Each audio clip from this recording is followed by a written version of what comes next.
बंधन पाद पंकज बंधन सिमरो अंगद दुख निकंदन अमर दास गुर दैत्याओ जिहिर दैत्याओ श्री गुरु रामदास गुण गुरु अर्जन विघ्नन के नाशक विघ्नन के हरे गोबिंद शुभ मत प्रकाशक श्री हर राय नमो कर जोरी नमो श्री हर कृष्ण मनाओ बहो तेग बहादुर परम कृपाला जी परम कृपाला श्री गुरु गोबिंद सिंह विशाल तारा तारा पार पुन पुन सीसा वाहिगुरु पुन पुन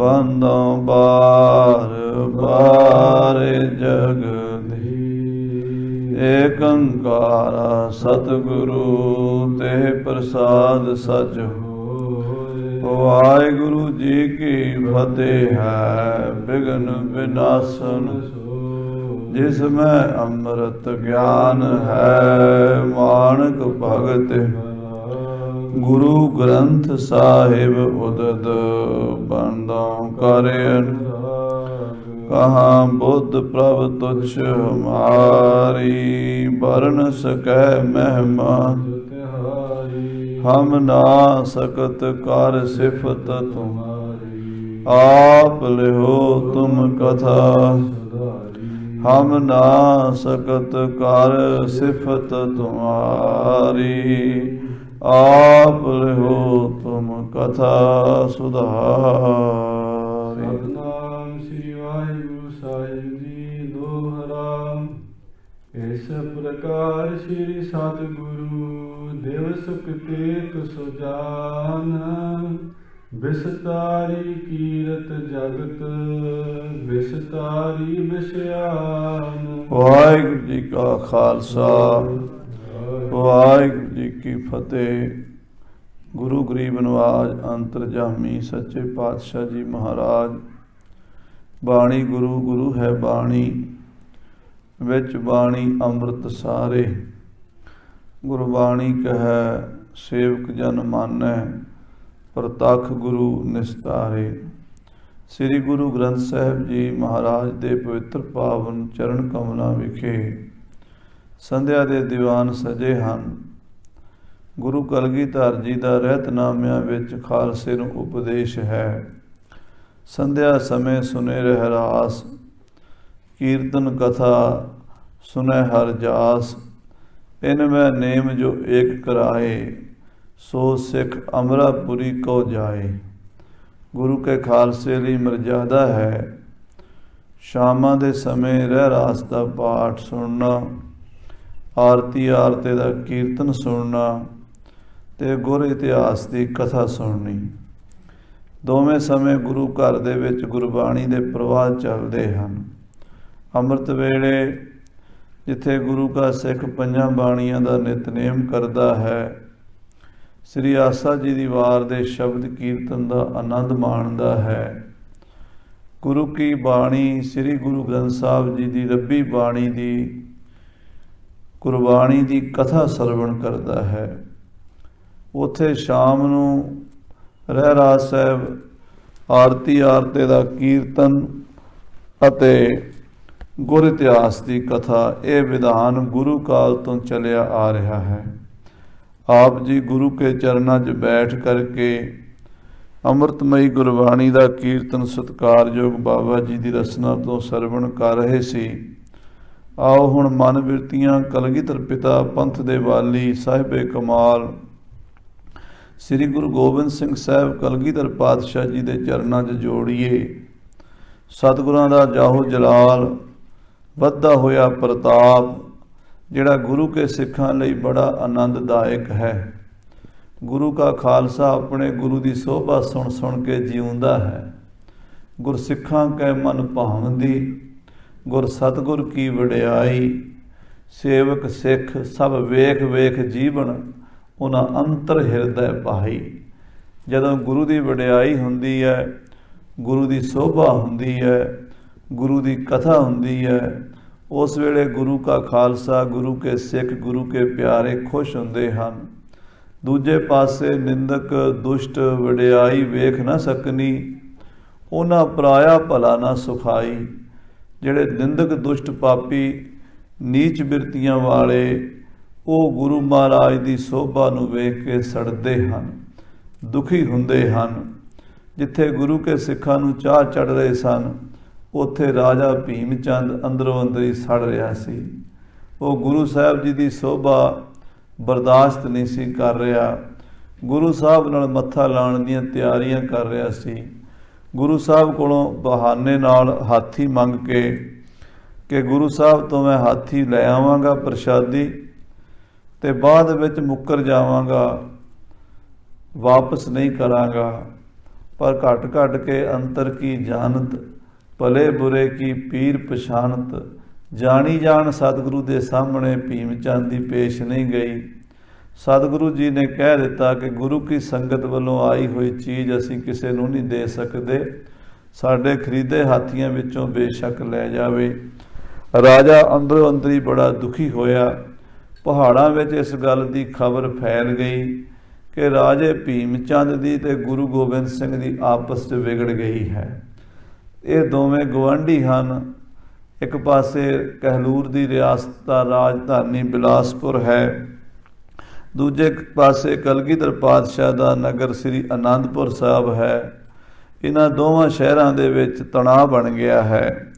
ਇਸ ਦੀ ਖਬਰ ਕਿਰਪਾਲ ਚੰਦ ਕਟੋਚੀਏ ਨੂੰ, ਜੋ ਕਾਂਗੜੇ ਦਾ ਰਾਜਾ ਸੀ, ਇਹ ਜਿਹੜੀ ਕਾਂਗੜਾ ਰਿਆਸਤ ਹੈ ਕਟੋਚੀਆਂ ਦੀ, ਕਟੋਚ ਰਾਜਪੂਤਾਂ ਦੀ ਇੱਕ ਜਾਤ ਹੈ। ਪਹਿਲਾਂ ਜਲੰਧਰ ਤੇ ਇਹਨਾਂ ਦਾ ਕਬਜ਼ਾ ਹੋਇਆ ਕਰਦਾ ਸੀ, ਯਾਨੀ ਮੁਗਲਾਂ ਦੇ ਆਉਣ ਤੋਂ ਪਹਿਲਾਂ, ਮੁਸਲਮਾਨੀ ਰਾਜ ਤੋਂ ਪਹਿਲਾਂ, ਜਦੋਂ ਹਿੰਦੁਸਤਾਨ ਆਜ਼ਾਦ ਸੀ, ਉਦੋਂ ਇਹ ਕਟੋਚ ਰਾਜਪੂਤ ਜਲੰਧਰ ਸ਼ਹਿਰ 'ਤੇ ਰਾਜ ਕਰਦੇ ਸਨ ਦੁਆਬੇ ਦੇ ਵਿੱਚ। ਜਦੋਂ ਮੁਗਲਾਂ ਦਾ ਸਮਾਂ ਆਇਆ, ਹੌਲੇ ਹੌਲੇ ਜਲੰਧਰ ਤੋਂ ਇਹਨਾਂ ਦੇ ਪੈਰ ਉਖੜ ਗਏ। ਦੁਆਬਾ ਮੁਗਲਾਂ ਨੇ ਖੋਹ ਲਿਆ ਤੇ ਇਹ ਪਹਾੜਾਂ ਵਿੱਚ ਜਾ ਕੇ ਕਾਂਗੜੇ ਦੀ ਰਾਜਧਾਨੀ ਕਾਇਮ ਕਰਕੇ ਉੱਥੇ ਰਾਜ ਕਰਨ ਲੱਗ ਪਏ। ਸੋ ਕਾਂਗੜੇ ਦਾ ਰਾਜਾ ਕਿਰਪਾਲ ਚੰਦ ਕਟੋਚੀਆ, ਜਿਹੜਾ ਕਹਿੰਦੇ ਬਲਦੀ 'ਚ ਅੱਗ ਪਾਉਣ ਵਾਲਾ ਸੀ, ਤੇਲ ਪਾਉਣ ਵਾਲਾ ਸੀ, ਲੜਾਈ ਪਾਉਣ ਵਾਲਾ ਸੀ, ਉਸ ਨੇ ਸਾਧ ਸੰਗਤ ਜੀ ਇਹ ਦੋਵਾਂ ਪਾਸਿਆਂ ਨੂੰ ਉਕਸਾਉਣ ਦੀ ਕੋਸ਼ਿਸ਼ ਕੀਤੀ ਹੈ। ਅੱਜ ਇਹ ਕਥਾ ਆਪ ਜੀ ਸਰਵਣ ਕਰੋਗੇ, ਕਿਉਂਕਿ ਸਾਡੇ ਸਤਿਗੁਰਾਂ ਦਾ ਇਤਿਹਾਸ ਹੈ। ਆਮ ਤੌਰ 'ਤੇ ਆਪਾਂ ਗੁਰੂ ਸਾਹਿਬ ਜੀ ਦੇ ਸਿਰਫ ਅਵਤਾਰ ਦੀ ਕਥਾ ਸੁਣ ਲੈਂਦੇ ਹਾਂ, ਜਾਂ ਸਾਹਿਬਜ਼ਾਦਿਆਂ ਦੀ ਸ਼ਹੀਦੀ ਦੀ ਸੁਣ ਲੈਂਦੇ ਹਾਂ, ਜਾਂ ਮਹਾਰਾਜ ਦੇ ਕੋਈ 2-4 ਪ੍ਰਸੰਗ ਜਿਹੜੇ ਢਾਡੀ ਸਿੰਘ ਇਤਿਹਾਸ ਸੁਣਾਉਂਦੇ ਨੇ, ਉਹ ਹੀ ਸਾਡੇ ਕੋਲ ਹੈ। ਪਰ ਪੂਰਾ ਇਤਿਹਾਸ ਕਲਗੀਧਰ ਪਾਤਸ਼ਾਹ ਦਾ ਜੇ ਸੁਣਨਾ ਹੋਵੇ ਤਾਂ ਸਿਰਫ ਤੇ ਸਿਰਫ ਸ੍ਰੀ ਗੁਰਪ੍ਰਤਾਪ ਸੂਰਜ ਗ੍ਰੰਥ ਹੀ ਹੈ, ਜਿਹਦੇ ਵਿੱਚ ਸਤਿਗੁਰਾਂ ਦੀ ਸਾਰੀ ਕਥਾ ਭਾਈ ਸਾਹਿਬ ਭਾਈ ਸੰਤੋਖ ਸਿੰਘ ਜੀ ਕਵੀਰਾਜ ਨੇ ਬਿਆਨ ਕੀਤੀ ਹੈ। ਇਸ ਤੋਂ ਵੱਡਾ ਗੁਰੂ ਸਾਹਿਬ ਜੀ ਦੇ ਇਤਿਹਾਸ ਦਾ ਸਾਡੇ ਕੋਲ ਹੋਰ ਕੋਈ ਸੋਮਾ ਨਹੀਂ ਹੈ। ਸੋ ਇਸ ਪਾਵਨ ਪਵਿੱਤਰ ਕਥਾ ਨਾਲ ਜੁੜ ਜਾਓ। ਸਾਹਿਬ ਸ੍ਰੀ ਗੁਰੂ ਗੋਬਿੰਦ ਸਿੰਘ ਸਾਹਿਬ ਕਲਗੀਧਰ ਪੰਥ ਦੇ ਵਾਲੀ ਸਾਹਿਬੇ ਕਮਾਲ ਦੇ ਚਰਨਾਂ 'ਚ ਸੁਰਤੀ ਜੋੜੀਏ, ਪਿਆਰ ਨਾਲ ਆਖੀਏ ਸਤਨਾਮ ਸ੍ਰੀ ਵਾਹਿਗੁਰੂ ਸਾਹਿਬ ਜੀ, ਸਤਨਾਮ ਸ੍ਰੀ ਵਾਹਿਗੁਰੂ ਸਾਹਿਬ ਜੀ। ਇਸ ਪ੍ਰਕਾਰ ਸ੍ਰੀ ਸਤਿਗੁਰੂ, ਇਸ ਪ੍ਰਕਾਰ ਸ੍ਰੀ ਗੁਰੂ ਗੋਬਿੰਦ ਸਿੰਘ ਸਾਹਿਬ ਜੀ ਸ੍ਰੀ ਅਨੰਦਪੁਰ ਸਾਹਿਬ ਦੀ ਧਰਤੀ ਉੱਤੇ ਦਿਵਸ ਕਤੇਕ ਸੁਜਾਨ ਕੁਝ ਸਮਾਂ ਗੁਜ਼ਾਰਿਆ ਹੈ। ਬੜੇ ਆਨੰਦ ਦੇ ਨਾਲ ਜਾਣੀ ਜਾਣ ਸਤਿਗੁਰੂ ਸਭ ਦੀਆਂ ਮਨੋਕਾਮਨਾ ਪੂਰੀਆਂ ਕਰਦੇ ਰਹੇ। ਜੋ ਮੰਗੈ ਠਾਕੁਰ ਆਪਣੇ ਤੇ ਸੋਈ ਸੋਈ ਦੇਵੈ, ਨਾਨਕ ਦਾਸ ਮੁਖ ਤੇ ਜੋ ਬੋਲੇ, ਇਹਾਂ ਉਹਾਂ ਸੱਚ ਹੋਵੈ। ਇੱਛਾ ਪੂਰਕ ਸਰਬ ਸੁਖ ਦਾਤਾ ਹਰ, ਜਾ ਕੈ ਵਸ ਹੈ ਕਾਮ ਧੇਨਾ। ਕਲਗੀਆਂ ਵਾਲੇ ਪਾਤਸ਼ਾਹ ਸਭ ਦੀਆਂ ਇੱਛਾਵਾਂ ਪੂਰੀਆਂ ਕਰਦੇ ਰਹੇ। ਵਿਸਤਾਰੀ ਕੀਰਤ ਜਗਤ। ਸ੍ਰੀ ਗੁਰੂ ਗੋਬਿੰਦ ਸਿੰਘ ਸਾਹਿਬ ਦੀ ਕੀਰਤੀ ਸਾਰੇ ਸੰਸਾਰ 'ਚ ਪਸਰ ਗਈ ਹੈ। ਘਰ ਘਰ ਸ਼ੋਭਾ ਹੋ ਰਹੀ ਹੈ। ਉੱਤਰ ਦੱਖਣ ਪੂਰਬ ਪੱਛਮ ਦੇ ਵਿੱਚ ਕਲਗੀਧਰ ਪਾਤਸ਼ਾਹ ਦੇ ਜੈਕਾਰੇ ਗੂੰਜਦੇ ਹਨ। ਲੱਖਾਂ ਸੰਗਤਾਂ ਚੱਲ ਚੱਲ ਕੇ ਆਨੰਦਪੁਰ ਸਾਹਿਬ ਆਉਂਦੀਆਂ ਹਨ, ਗੁਰੂ ਦੇ ਦਰਸ਼ਨ ਕਰਦੀਆਂ ਹਨ, ਗੁਰੂ ਪਾਤਸ਼ਾਹ ਦੀ ਬਾਣੀ ਸੁਣਦੀਆਂ ਹਨ, ਗੁਰੂ ਸਾਹਿਬ ਪਾਤਸ਼ਾਹ ਜੀ ਦੇ ਲੰਗਰਾਂ ਵਿੱਚ ਪ੍ਰਸ਼ਾਦ ਛਕਦੀਆਂ ਹਨ। ਤੇ ਗੁਰੂ ਘਰ ਦਾ ਪ੍ਰਤਾਪ ਵੇਖ ਕੇ ਜਦੋਂ ਆਪਣੇ ਪਿੰਡਾਂ ਸ਼ਹਿਰਾਂ ਨੂੰ ਜਾਂਦੀਆਂ ਸੰਗਤਾਂ ਦੂਸਰਿਆਂ ਨੂੰ ਗੁਰੂ ਦਾ ਜਸ ਸੁਣਾਉਂਦੀਆਂ ਹਨ ਤੇ ਉਹ ਸੁਣ ਸੁਣ ਕੇ ਗੁਰੂ ਕੇ ਸਿੱਖ ਹੋਰ ਬਣਦੇ ਜਾਂਦੇ ਹਨ। ਅੱਜ ਹਜ਼ਾਰਾਂ ਨੇ ਤੇ ਕੱਲ ਲੱਖਾਂ ਨੇ ਤੇ ਇਹ ਤਾਂ ਗੁਰੂ ਕੀ ਸੰਗਤ ਵੱਧਦੀ ਵੱਧਦੀ ਲੱਖਾਂ ਕਰੋੜਾਂ 'ਚ ਪਹੁੰਚ ਗਈ ਹੈ। ਵਿਸਤਾਰੀ ਵਿਸ਼ਿਆਨ। ਔਰ ਸੱਚੇ ਪਾਤਸ਼ਾਹ ਜੀ ਨੇ ਜਿਹੜੀ ਜ਼ਹਿਰ ਚੜੀ ਹੋਈ ਹੈ ਜੀਵ ਨੂੰ ਵਿਸ਼ੇ ਵਿਕਾਰਾਂ ਦੀ, ਕਾਮ ਕ੍ਰੋਧ ਲੋਭ ਮੋਹ ਹੰਕਾਰ ਦੀ, ਉਹ ਵਿਸ਼ ਤਾਰ ਦਿੱਤੀ, ਲਾਹ ਦਿੱਤੀ ਹੈ। ਜਿਨ੍ਹਾਂ ਜਿਨ੍ਹਾਂ ਨੇ ਸਤਿਗੁਰੂ ਕਲਗੀਧਰ ਦੇ ਦਰਸ਼ਨ ਕੀਤੇ ਨੇ ਉਹਨਾਂ ਦੇ ਮਨ ਵਿੱਚੋਂ ਵਿਕਾਰਾਂ ਦਾ ਨਾਸ ਹੋ ਗਿਆ ਹੈ। ਨਿਸ਼ਾਨੀ ਛੰਦ ਭਈ ਬਿਰਦ ਕਿਰਪਤਨ ਮਹਿ ਕੀਰਤ ਉਜਿਆਰੀ। ਸ੍ਰੀ ਗੁਰੂ ਗੋਬਿੰਦ ਸਿੰਘ ਸਾਹਿਬ ਦੀ ਸੋਭਾ ਜਿੱਥੇ ਸਾਰੇ ਸੰਸਾਰ ਦੇ ਵਿੱਚ ਹੋ ਰਹੀ ਹੈ, ਉੱਥੇ 22 ਧਾਰ ਦੀਆਂ ਪਹਾੜੀਆਂ ਵਿੱਚ ਵੀ ਪਸਰ ਗਈ ਹੈ। ਜਦੋਂ ਰਣਜੀਤ ਨਗਾਰਾ ਲੈ ਕੇ ਸ਼ਿਕਾਰ ਨੂੰ ਚੜ੍ਹਦੇ ਨੇ, ਗੁਰੂ ਦੀਆਂ ਫੌਜਾਂ ਜਾਂਦੀਆਂ ਨੇ, ਘੋੜਿਆਂ ਤੇ ਜਾਂਦੇ ਨੇ ਸੂਰਮੇ, ਤੇ ਪਹਾੜੀਆਂ 22 ਧਾਰ ਦੀਆਂ ਕੰਬ ਜਾਂਦੀਆਂ ਨੇ। ਕਲਗੀਧਰ ਪਾਤਸ਼ਾਹ ਦੇ ਨਗਾਰੇ ਦੀ ਗੱਲਾਂ ਕਰਦੇ ਨੇ, ਪਹਾੜ ਦੇ ਲੋਕ ਗੱਲਾਂ ਕਰਦੇ ਨੇ। ਕਲਗੀਧਰ ਬੜ ਸੂਰਮਾ, ਗੁਰੂ ਗੋਬਿੰਦ ਸਿੰਘ ਕਲਗੀਆਂ ਵਾਲਾ ਬੜਾ ਸੂਰਮਾ ਹੈ, ਬੜਾ ਭਾਰੀ ਧਨੁਸ਼ ਧਾਰੀ ਹੈ। ਉਹ ਜੰਗੀ ਜਰਨੈਲ ਹੈ, ਅਜੇ ਤੇ 15 ਸਾਲਾਂ ਦਾ ਹੈ। ਜਦੋਂ ਜਵਾਨ ਹੋਵੇਗਾ ਉਹ ਪਤਾ ਨਹੀਂ ਕਿੱਡਾ ਕੁ ਪ੍ਰਤਾਪੀ ਸੂਰਮਾ ਬਣੇਗਾ। ਜਿਸ ਕੇ ਅਬ ਕੋ ਸਮੇਂ ਮਹਿ ਨਰ ਖਿਚੇ ਨ ਕੋਈ। ਐਸਾ ਤੀਰ ਕਮਾਨ 9 ਟੰਕਾ ਧਨੁਸ਼। ਜੇ ਸਾਧ ਸੰਗਤ ਜੀ ਇੱਕ ਟੰਕ 25 ਸੇਰ ਦਾ ਹੁੰਦਾ ਹੈ, ਯਾਨੀ 225 ਕਿਲੋ ਭਾਰ ਪਾਈਏ ਤਾਂ ਉਹ ਜਿਹੜਾ ਧਨੁਸ਼ ਹੈ ਉਹ ਥੋੜਾ ਜਿਹਾ ਲਿਫਦਾ ਹੈ। ਉਹਦੇ ਉੱਤੇ ਤੰਦੀ ਚਾੜ ਕੇ ਉਹਨੂੰ ਕੰਨਾਂ ਦਾ ਹੀ ਖਿੱਚ ਕੇ ਚਲਾਣਾ, ਇਹ ਸ੍ਰੀ ਗੁਰੂ ਗੋਬਿੰਦ ਸਿੰਘ ਸਾਹਿਬ ਦੇ ਹਿੱਸੇ ਆਇਆ ਹੈ। ਕਲਗੀਧਰ ਪਾਤਸ਼ਾਹ ਦੇ ਧਨੁਸ਼ ਉੱਤੇ ਕੋਈ ਚਿੱਲਾ ਨਹੀਂ ਚਾੜ ਸਕਦਾ ਸੀ। ਐਸਾ ਕਹਿੰਦੇ ਧਨੁਸ਼ ਇਸ ਕਲਯੁਗ ਦੇ ਸਮੇਂ ਵਿੱਚ ਜਿਸ ਕੋ ਅਬ ਕੇ ਸਮੇਂ ਮੈਂ ਨਰ ਖਿੱਚੇ ਨਾ ਕੋਈ। ਅੱਜ ਦੇ ਸਮੇਂ ਵਿੱਚ, ਕਲਯੁਗ ਦੇ ਸਮੇਂ ਵਿੱਚ ਐਸਾ ਕੋਈ ਤੀਰ ਅੰਦਾਜ਼ੀ ਕਰਨ ਵਾਲਾ ਸੂਰਮਾ ਹੈ ਨਹੀਂ ਜੋ ਗੁਰੂ ਗੋਬਿੰਦ ਸਿੰਘ ਦਾ ਸ਼ਾਨੀ ਹੋਵੇ।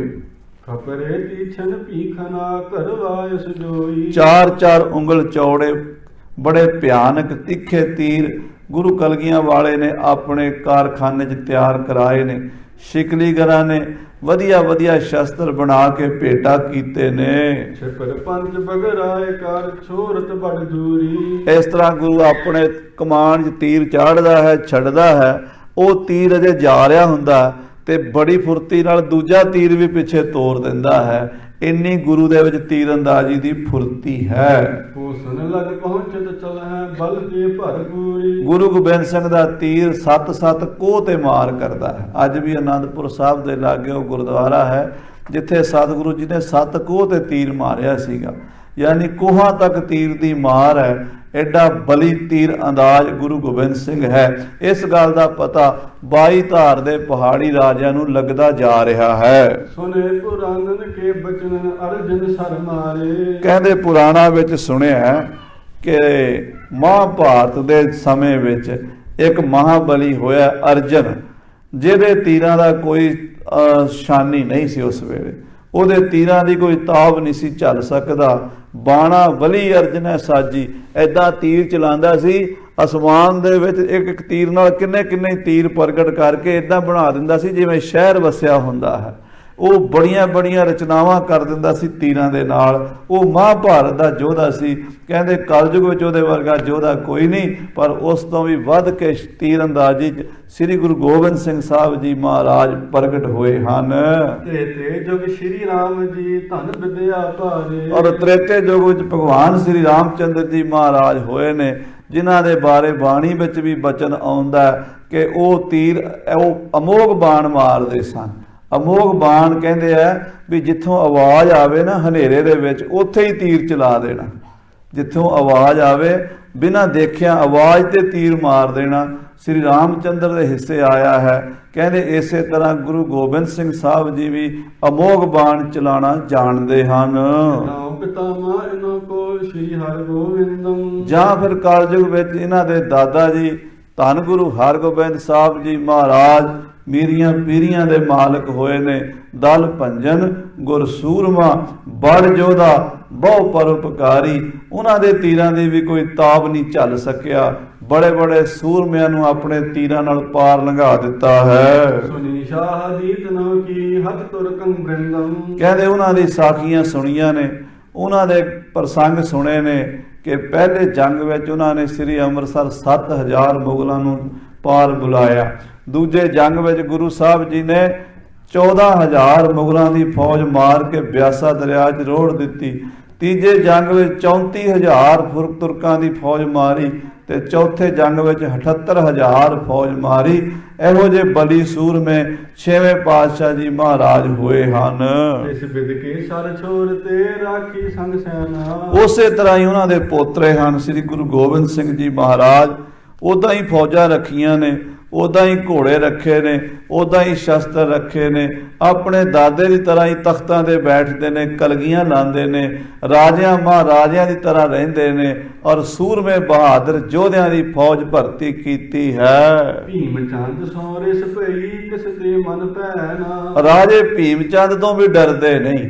ਉਹਦੇ ਨਾਲ ਵੀ ਸੱਚੇ ਪਾਤਸ਼ਾਹ ਨੇ ਮੱਥਾ ਲਾ ਲਿਆ, ਉਹਨੂੰ ਵੀ ਜਵਾਬ ਦੇ ਦਿੱਤਾ। ਕਿਸੇ ਦਾ ਭੈ ਮਨ ਵਿੱਚ ਸ੍ਰੀ ਗੁਰੂ ਗੋਬਿੰਦ ਸਿੰਘ ਜੀ ਮੰਨਦੇ ਨਹੀਂ। ਭੈ ਕਾਹੂ ਕਉ ਦੇਤ ਨਹਿ ਪੈ ਮਨ ਤੇ ਆਨ। ਨਿਰਭਉ ਜਪੈ ਸਗਲ ਭਉ ਮਿਟੈ। ਨਿਰਭਉ ਪਰਮੇਸ਼ਰ ਅਕਾਲ ਪੁਰਖ ਨੂੰ ਜਪ ਕੇ ਸਤਿਗੁਰੂ ਜੀ ਨਿਰਭਉ ਹੋ ਚੁੱਕੇ ਹਨ। ਸੁਨ ਰਾਜੇ ਗਿਰਨ ਕੇ ਲਿਖ ਪੱਤਰ ਪਠਾਵੈ। ਭੀਮ ਚੰਦ ਰਾਜੇ ਦੇ ਨਾਲ ਗੁਰੂ ਗੋਬਿੰਦ ਸਿੰਘ ਦੀ ਵਿਗੜ ਗਈ ਹੈ। ਇਸ ਗੱਲ ਦਾ ਪਤਾ 22 ਧਾਰ ਦੇ ਰਾਜਿਆਂ ਨੂੰ ਲੱਗ ਗਿਆ। ਹੁਣ ਰਾਜੇ ਰਾਜਨੀਤੀ ਦੇ ਦਾਅ ਪੇਚ ਖੇਡਦੇ ਹਨ। ਉਹਨਾਂ ਨੇ ਆਪਣੀ ਰਾਜਨੀਤੀ ਚਲਾਣੀ ਹੁੰਦੀ ਹੈ। ਤੋ ਪਹਾੜੀ ਰਾਜੇ ਹੁਣ ਗੁਰੂ ਗੋਬਿੰਦ ਸਿੰਘ ਜੀ ਵੱਲ ਚਿੱਠੀਆਂ ਲਿਖਣ ਲੱਗ ਪਏ ਹਨ।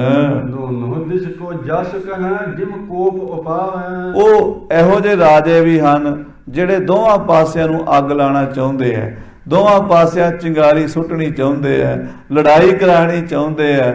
ਉਹਨਾਂ ਵਿੱਚੋਂ ਸ਼੍ਰੋਮਣੀ ਰਾਜਾ ਕਾਂਗੜੇ ਦਾ ਹੈ। ਕਾਂਗੜ ਨਰੇਸ਼ ਕਿਰਪਾਲ ਚੰਦ ਕਟੋਚੀਆ ਗੁਰੂ ਸਾਹਿਬ ਨੂੰ ਵੀ ਉਕਸਾਉਣ ਦੀ ਕੋਸ਼ਿਸ਼ ਕਰੇਗਾ ਤੇ ਰਾਜਾ ਭੀਮ ਚੰਦ ਨੂੰ ਵੀ ਉਕਸਾਏਗਾ ਲੜਾਈ ਵਾਸਤੇ। ਉਤੋਂ ਕਿਰਪਾਲ ਕਟੋਚੀਆ ਸੋ ਚਹਿਤ ਲੜਾਇਓ। ਇਹਦਾ ਰਾਜਿਆਂ ਵਿੱਚੋਂ ਸ਼ਰਾਰਤੀ ਕਿਸਮ ਦਾ, ਕਈ ਬੰਦੇ ਸ਼ਰਾਰਤੀ ਹੁੰਦੇ ਨੇ, ਉਹਨਾਂ ਨੂੰ ਸ਼ਾਂਤੀ ਚੰਗੀ ਨਹੀਂ ਲੱਗਦੀ। ਉਹ ਚਾਹੁੰਦੇ ਆ ਵੀ ਕੋਈ ਨਾ ਕੋਈ ਲੜਾਈ ਝਗੜਾ ਪਿਆ ਰਵੇ, ਲੋਕ ਲੜਦੇ ਰਹਿਣ, ਆਪਾਂ ਤਮਾਸ਼ਾ ਵੇਖੀਏ, ਆਪਣਾ ਫਾਇਦਾ ਉਠਾਈਏ। ਕਿਰਪਾਲ ਚੰਦ ਕਟੋਚੀਆ ਚਾਹੁੰਦਾ ਸ੍ਰੀ ਗੁਰੂ ਗੋਬਿੰਦ ਸਿੰਘ ਸਾਹਿਬ ਦੀ ਤੇ ਰਾਜੇ ਭੀਮ ਚੰਦ ਦੀ ਲੜਾਈ ਹੋ ਜਾਵੇ। ਰਾਜਧਾਨੀ ਜਿਸ ਕਾਂਗੜਾ ਲਿਖ ਦੂਤ ਪਠਾਇਓ। ਇਹ ਕਾਂਗੜੇ ਦਾ ਰਾਜਾ ਹੈ। ਇਸ ਨੇ ਇੱਕ ਚਿੱਠੀ ਲਿਖ ਕੇ ਆਪਣਾ ਦੂਤ ਭੇਜਿਆ ਹੈ। ਭੀਮ ਚੰਦ ਕੇ ਢਿਗ ਗਇਓ ਕਰ ਬੰਧਨ ਬੈਸਾ। ਇੱਕ ਦੂਤ ਭੇਜਿਆ, ਆਪਣਾ ਵਕੀਲ ਭੇਜਿਆ ਰਾਜੇ ਭੀਮ ਚੰਦ ਕੋਲ ਬਿਲਾਸਪੁਰ ਦੀ ਰਾਜਧਾਨੀ ਵਿੱਚ, ਤੇ ਉਹ ਦੂਤ ਨੇ ਜਾ ਕੇ ਭੀਮ ਚੰਦ ਨੂੰ ਨਮਸਕਾਰ ਕੀਤੀ ਹੈ ਤੇ ਮੱਥਾ ਟੇਕ ਕੇ ਬੈਠ ਗਿਆ ਹੈ। ਕਹਿਤ ਭਇਓ ਰਾਜੇ ਸੁਨਿਓ ਗੁਰ ਕੀਨ ਸਦਵੈਸ਼ਾ। ਤੇ ਉਹ ਵਕੀਲ ਜਿਵੇਂ ਕਿਰਪਾਲ ਚੰਦ ਕਟੋਚੀਏ ਨੇ ਸਿਖਾ ਕੇ ਭੇਜਿਆ ਸੀ ਉਸੇ ਤਰ੍ਹਾਂ ਬੋਲਿਆ। ਕਹਿਣ ਲੱਗਾ, ਰਾਜਾ ਭੀਮ ਚੰਦ ਜੀ ਮਹਾਰਾਜ, ਸਾਨੂੰ ਸਾਡੇ ਰਾਜੇ ਨੂੰ ਖਬਰ ਮਿਲੀ ਹੈ ਕਿ ਗੁਰੂ ਤੁਹਾਡੇ ਨਾਲ ਦਵੈਸ਼ ਕਰਨ ਲੱਗ ਪਿਆ।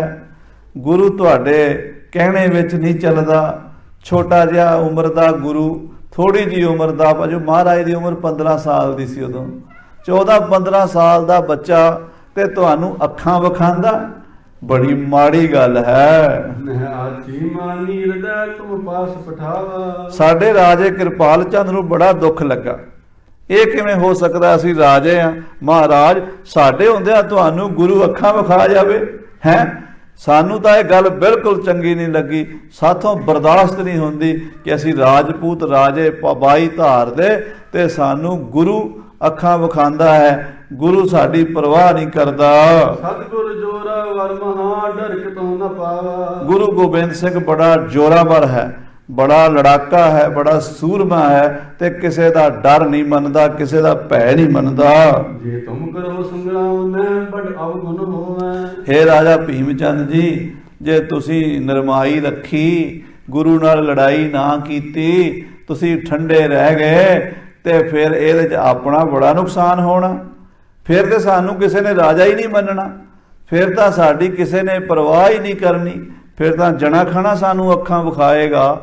ਜੇ ਰਾਜਾ ਭੀਮ ਚੰਦ ਨੂੰ ਇੱਕ ਗੁਰੂ, ਉਹ ਵੀ 15-16 ਸਾਲਾਂ ਦਾ, ਛੋਟੀ ਉਮਰ ਦਾ, ਤੇ ਗੁਰੂ ਹੋ ਕੇ, ਸਾਧ ਫਕੀਰ ਹੋ ਕੇ ਤੇ ਰਾਜਿਆਂ ਦੀ ਬਰਾਬਰੀ ਕਰੇ, ਤੇ ਫਿਰ ਸਾਡਾ ਰਾਜ ਕਾਹਦਾ ਹੋਇਆ? ਸਾਨੂੰ ਫਿਰ ਡੁੱਬ ਕੇ ਮਰ ਜਾਣਾ ਚਾਹੀਦਾ ਜੇ ਸਾਨੂੰ ਗੁਰੂ ਹੀ ਅੱਖਾਂ ਵਿਖਾ ਗਿਆ ਤਾਂ।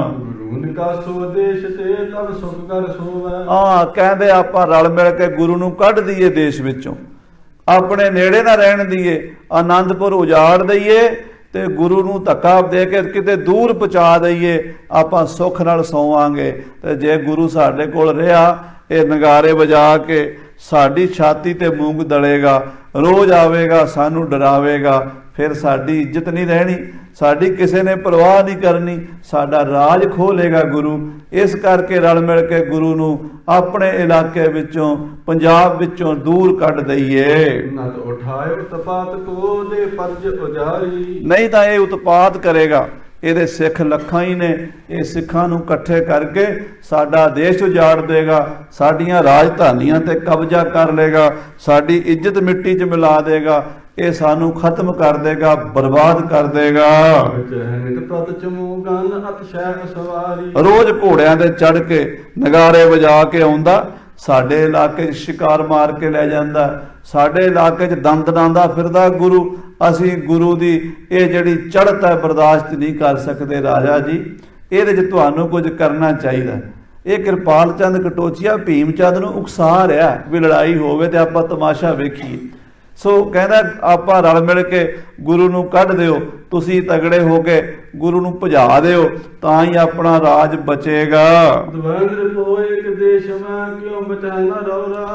ਦੇਖੋ ਨਾ ਰਾਜਾ ਜੀ, ਇੱਕ ਦੇਸ਼ ਵਿੱਚ ਦੋ ਰਾਜੇ ਨਹੀਂ ਹੋ ਸਕਦੇ, ਇੱਕ ਮਿਆਨ 'ਚ ਦੋ ਤਲਵਾਰਾਂ ਨਹੀਂ ਹੋ ਸਕਦੀਆਂ, ਇੱਕ ਜੰਗਲ 'ਚ ਦੋ ਸ਼ੇਰ ਨਹੀਂ ਰਹਿ ਸਕਦੇ। ਤੁਸੀਂ ਰਾਜੇ ਹੋ ਤੇ ਤੁਹਾਡੇ ਰਾਜ ਵਿੱਚ ਗੁਰੂ ਨਗਾਰੇ ਵਜਾਂਦਾ, ਨਗਾਰਾ ਤਾਂ ਸਿਰਫ ਤੁਹਾਡਾ ਹੀ ਵੱਜਣਾ ਚਾਹੀਦਾ, ਦੂਸਰੇ ਦਾ ਨਗਾਰਾ ਤੁਹਾਡੇ ਰਾਜ ਵਿੱਚ ਕਿਵੇਂ ਵੱਜ ਰਿਹਾ ਹੈ? ਜੇ ਕਹਿੰਦੇ ਚੰਦ ਸੂਰਜ ਇੱਕੋ ਥਾਂ ਤੇ ਇਕੱਠੇ ਹੋ ਜਾਣ ਤੇ ਜਗਤ 'ਚ ਹਨੇਰਾ ਪੈ ਜਾਏ, ਭਾਵ ਗੁਰੂ ਗੋਬਿੰਦ ਸਿੰਘ ਤੇ ਤੁਸੀਂ ਦੋਵੇਂ ਕਿਵੇਂ ਇਕੱਠੇ ਰਹਿ ਸਕਦੇ ਹੋ? ਕਹਿੰਦੇ ਜੰਗਲ ਦੇ ਵਿੱਚ ਇੱਕ ਸ਼ੇਰ ਹੁੰਦਾ, ਦੋ ਨਹੀਂ ਹੁੰਦੇ। ਜੇ ਦੂਜਾ ਆ ਜਾਵੇ ਤੇ ਪਹਿਲਾ ਸ਼ੇਰ ਉਹਦੇ ਨਾਲ ਮੁਕਾਬਲਾ ਕਰਕੇ ਉਹਨੂੰ ਮਾਰ ਦਿੰਦਾ ਜਾਂ ਭਜਾ ਦਿੰਦਾ ਹੈ। ਕਹਿੰਦੇ ਫਿਰ ਦੂਜੇ ਨੂੰ ਕੱਢ ਦਿੰਦੇ ਨੇ, ਆਪਣੇ ਰਾਜ ਵਿੱਚ ਨਹੀਂ ਰਹਿਣ ਦਿੰਦੇ, ਜੰਗਲ ਵਿੱਚ ਇੱਕ ਸ਼ੇਰ ਦੂਜੇ ਸ਼ੇਰ ਨੂੰ ਨਹੀਂ ਰਹਿਣ ਦਿੰਦਾ। ਕਹਿੰਦੇ ਜਿਵੇਂ ਇੱਕ ਪਤਨੀ ਦੇ ਦੋ ਪਤੀ ਨਹੀਂ ਹੁੰਦੇ, ਇੱਕ ਘਰ ਵਾਲੀ ਦੇ ਦੋ ਘਰ ਵਾਲੇ ਹੋਣ ਤੇ ਉਹ ਸ਼ੋਭਾ ਨਹੀਂ ਦਿੰਦਾ, ਵਸਦਾ ਹੀ ਨਹੀਂ ਘਰ। ਭਾਈ ਗੁਰਦਾਸ ਜੀ ਕਹਿੰਦੇ ਦੋਏ ਨਾਰੀ ਦਾ ਵਲਹਾ, ਦੋਏ ਵਲਹੇ ਦੀ ਨਾਰ ਵਿਣਸੈ। ਦੋ ਵਹੁਟੀਆਂ ਦਾ ਪਤੀ ਹੋਵੇ ਉਹ ਵੀ ਦੁਖੀ ਹੋਏਗਾ, ਦੋ ਪਤਨੀਆਂ ਦੋ ਪਤੀ ਦੀ, ਇੱਕ ਪਤੀ ਦੀਆਂ ਦੋ ਪਤਨੀਆਂ ਹੋਣ ਜਾਂ ਦੋ ਪਤੀਆਂ ਦੀ ਇੱਕ ਪਤਨੀ ਹੋਵੇ, ਉਹ ਵੀ ਸੁਖੀ ਨਹੀਂ ਵੱਸ ਸਕਦੀ। ਇੱਕ ਦੇਸ਼ ਦਾ, ਇੱਕ ਧਰਤੀ ਦਾ ਦੋ ਰਾਜੇ ਨਹੀਂ ਹੋ ਸਕਦੇ।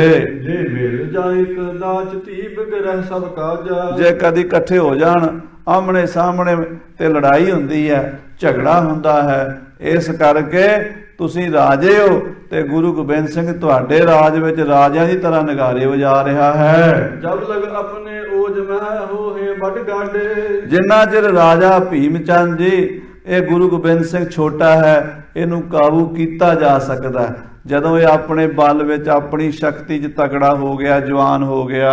ਤਬ ਲਗ ਬਨੈ ਉਪਾਏ ਕੁਛ ਦਿਉ ਤਾਤੇ ਕਾਢੇ। ਉਹਨਾਂ ਚਿਰ ਕਿ ਇਹ ਵੱਡਾ ਨਾ ਹੋ ਜਾਵੇ, ਜਵਾਨ ਨਾ ਹੋ ਜਾਵੇ, ਇਹਨੂੰ ਹੁਣੇ ਹੀ ਕੱਢ ਦਿਓ। ਕਹਿੰਦੇ ਜੇ ਕੋਈ ਦਰਖਤ ਛੋਟਾ ਹੋਵੇ ਤੇ ਉਹਨੂੰ ਪੁੱਟਣਾ ਸੌਖਾ ਹੁੰਦਾ, ਜੇ ਉਹਦੀਆਂ ਜੜ੍ਹਾਂ ਪਤਾਲ ਤੱਕ ਚਲੀਆਂ ਜਾਣ ਫਿਰ ਉਹਨੂੰ ਪੁੱਟਣਾ ਔਖਾ ਹੁੰਦਾ।